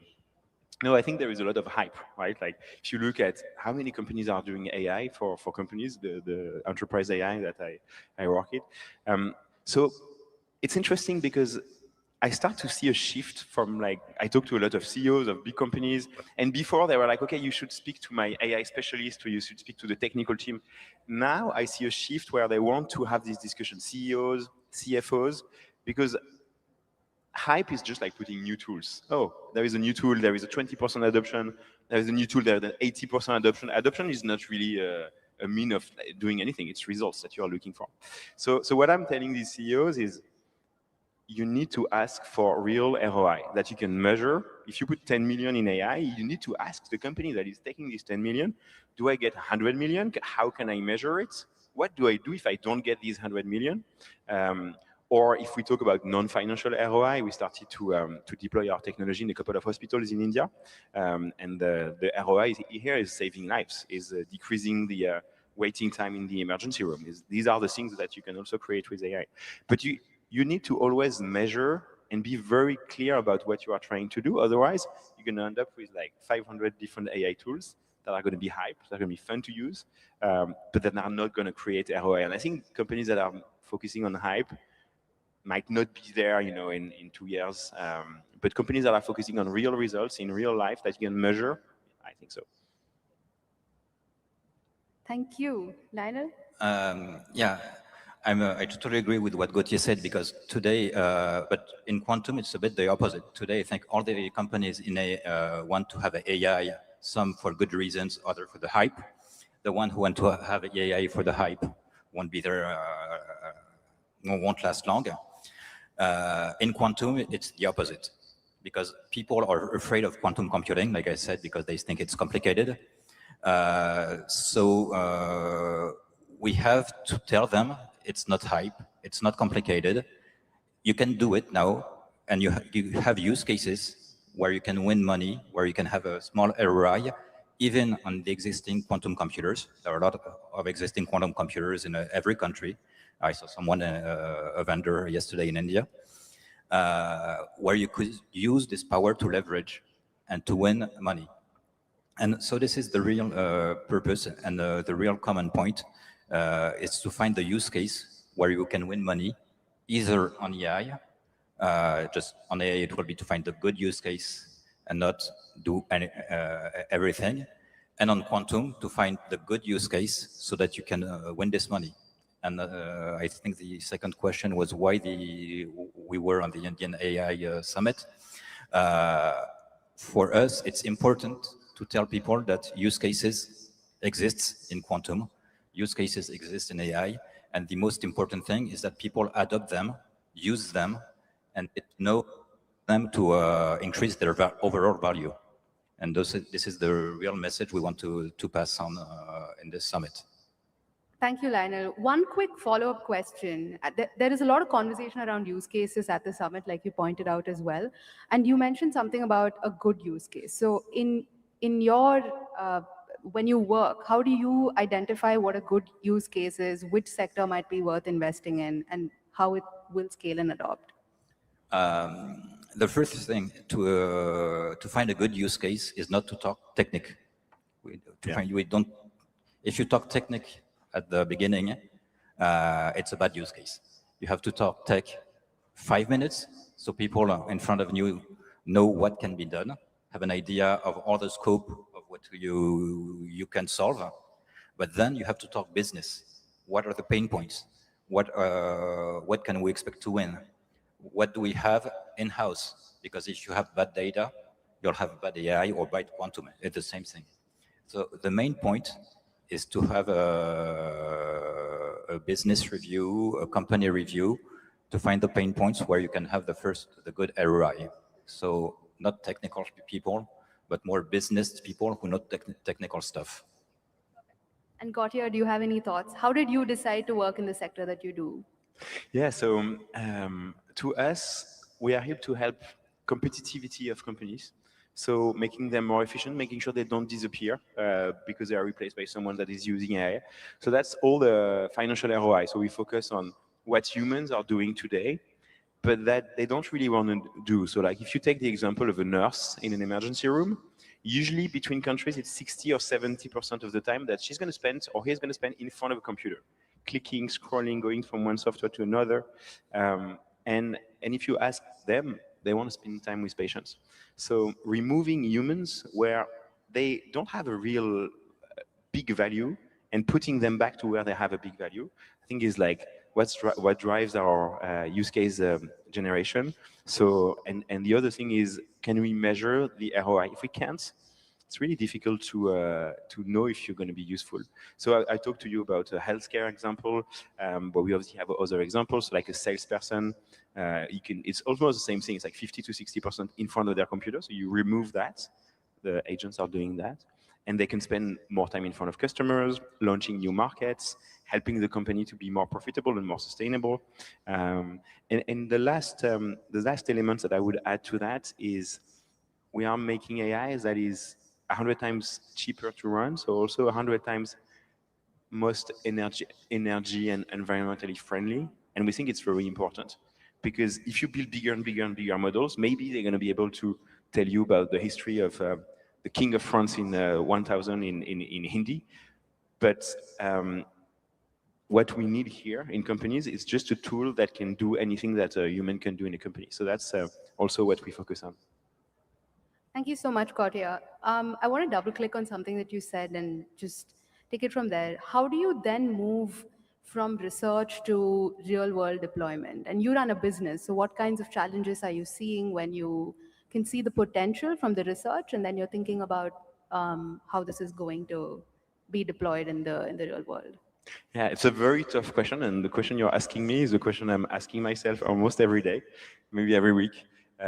We have a big research team, as I was mentioning. So I think it's like the second or third biggest research team in France for AI of a private company. And so researchers have a lot of ideas, but you need to run a business. If you just run a business and tell your researchers, okay, you need to do that and focus on that and do nothing else, A, you're not going to have the best researchers in the world. They're going to go to like other places. And B, you're going to miss some opportunities. Someone who stayed, late in a weekend and had a good idea and just like went on it.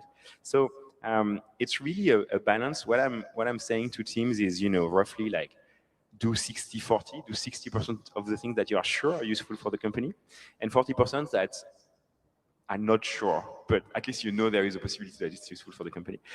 So we do that through a lot of different ways. For instance, like you do a hack day or hack week where everybody can do whatever they want, and then you come back to real business.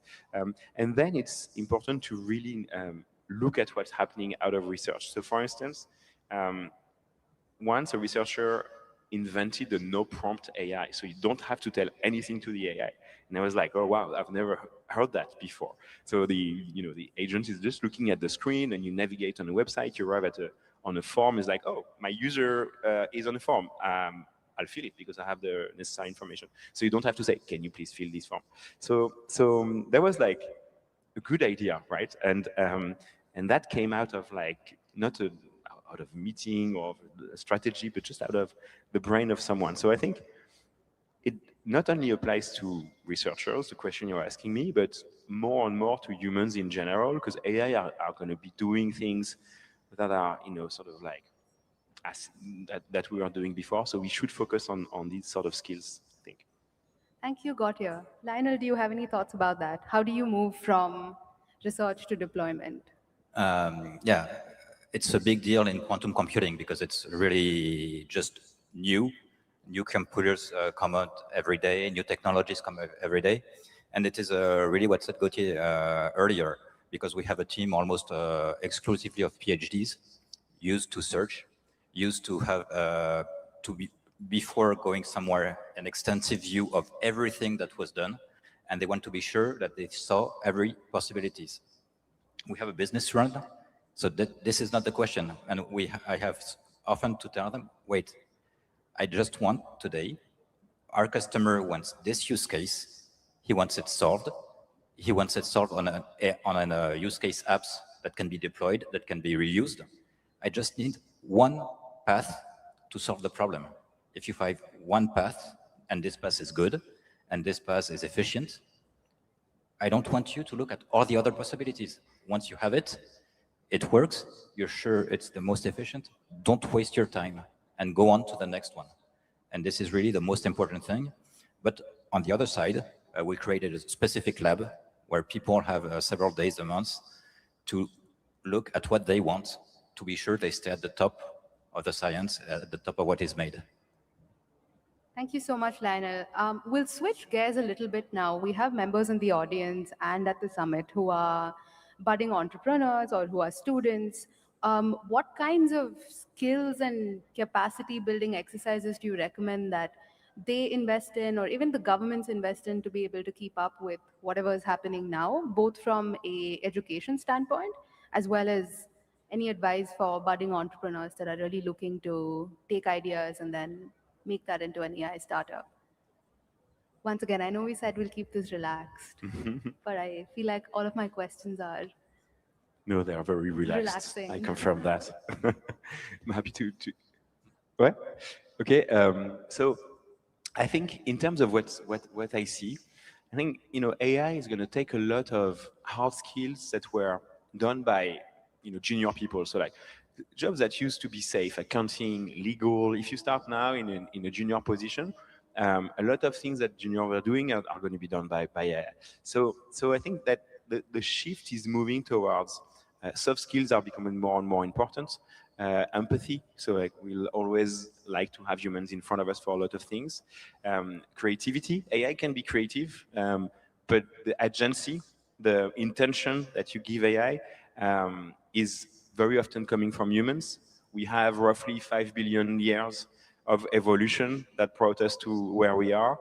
So we have a lot in advance from AIs who have like a couple of years.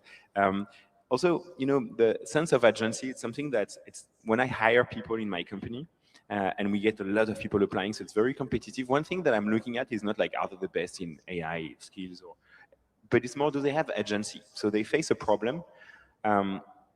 Will they try many ways to solve it? Will they, go through the window if the door is closed? Like, one thing that I say, maybe it's not politically correct, but I'll say it, is people that don't really follow the rules, AI are going to follow the rules. Like the rules can be very different, but they're going to follow that.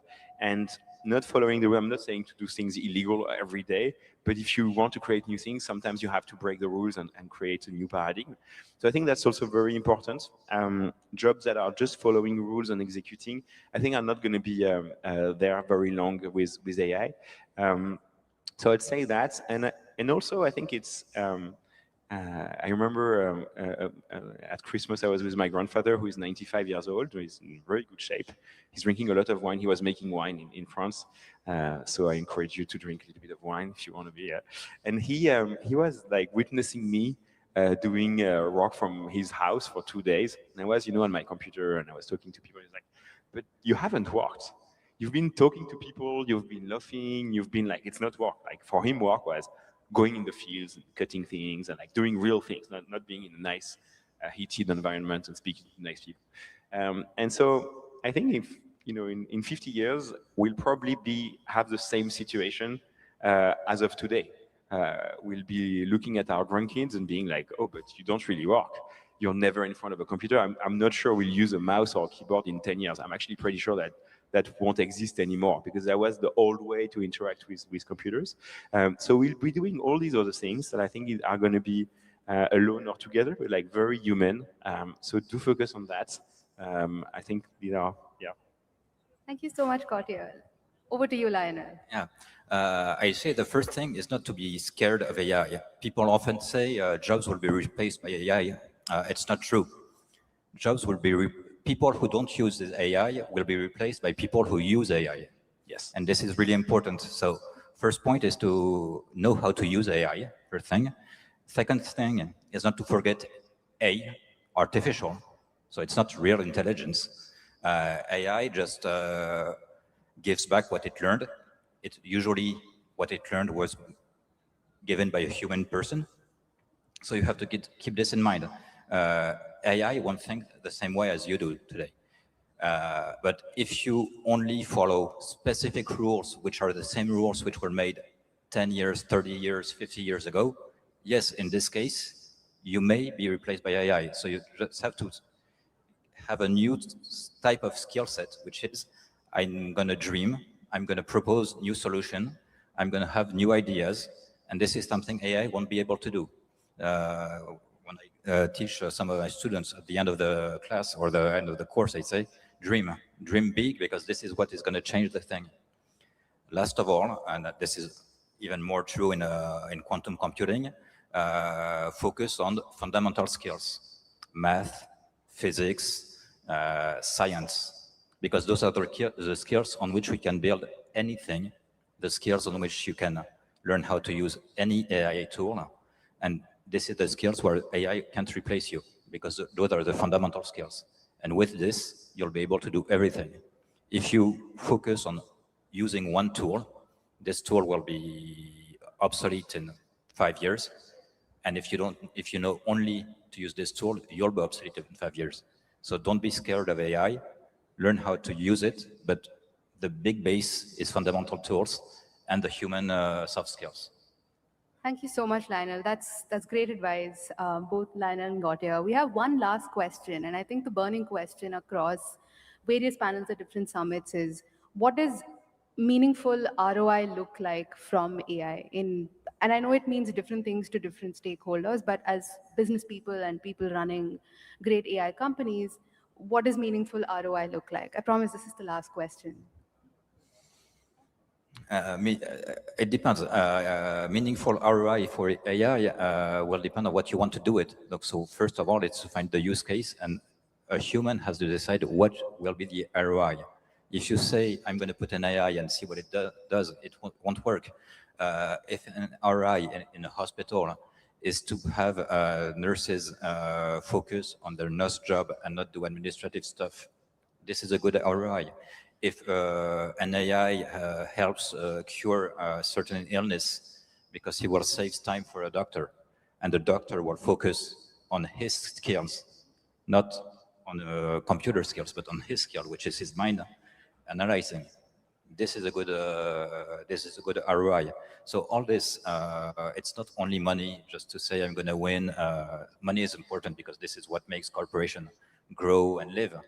But money is made because you give a service, and this is really the basis. So AI has to give this service, but so help people give this service, and it won't replace people in a notch like this. Thank you so much, Lionel. Over to you, Gautier. You have the last word on this. Okay, so yeah, ROI. I see a couple of hands. ROI is obviously depending on industry, but what we see. So I took the example of like decreasing by 2 the waiting time in the emergency room. It's very easy to measure. If it's there, it's there. If it's not there, it's not there. If we look at businesses, so procurement, decreasing by 3, 4, 5%.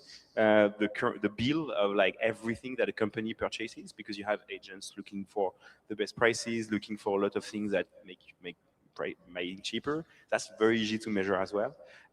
If you look at customer service, obviously the end ROI is the customer happy, but you can think of not just like one thing that we are seeing is our customers always want to automate or create more efficient processes for what they are doing, which is great. It's usually what we start to work on when we work with them. But the next phase is doing things that they couldn't do before, just because AI is there and you can do new things. So if you take customer service, for instance, do you want to realize in the morning that your Wi-Fi is not working and start to mess with the box and then call the customer service and be transferred to like 5 different places? Or do you want an agent that, every 5 minutes looks at your internet connection and say, okay, it's up, and realizes that at 3 a.m. it's down, does all the diagnostics, at 4 a.m. realizes that you need to change your device, and at 5 a.m. there is a new device that is being sent to your home. These are the sort of things that customer service are moving towards. If you have, you bought a lot of companies in a lot of different places, usually we see that it's very difficult to integrate these systems together, so you run multiple companies. We have an example of a big, publicity company. They had to create a campaign for like every country that they were working on. Now they are doing real-time marketing, so maybe they see you at UNDP saying something, and the next minute there will be an ad link to that. Probably more like a football player score goals or cricket player. These sort of things are things that you couldn't do before because AI wasn't there. So it's very dependent on the businesses, but the common point is it's really focused on expanding the strategy of the company and creating a strategic asset, not just a new tool that you put on your desk, and maybe you clean your desk and you put it in the cupboard and you lose it, but a strategic asset that is part of the core of the company. Maybe one last example for airplanes. I worked on a tool that is now being sold in a lot of airlines to not just buy airplanes, but also buy predictive maintenance, routing, a lot of things that AI can help. So if you manufacture aircraft, tomorrow maybe you manufacture AI that helps you operate these aircrafts. So these are the change of paradigm that we are seeing. That's pretty fascinating, Gautier. Thank you so much, Gautier and Lionel, for your great insights on the panel. We're almost at time. Thank you everyone for coming by and staying around. I hope you are having a good time at the summit, and we'll conclude and not keep you hostage here anymore. Thank you. Thank you all. Thank you very much. Thank you very much.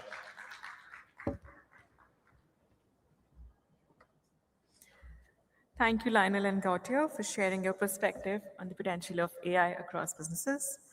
Thank you, Manya, for most efficient moderatorship. I think you can stand for a picture.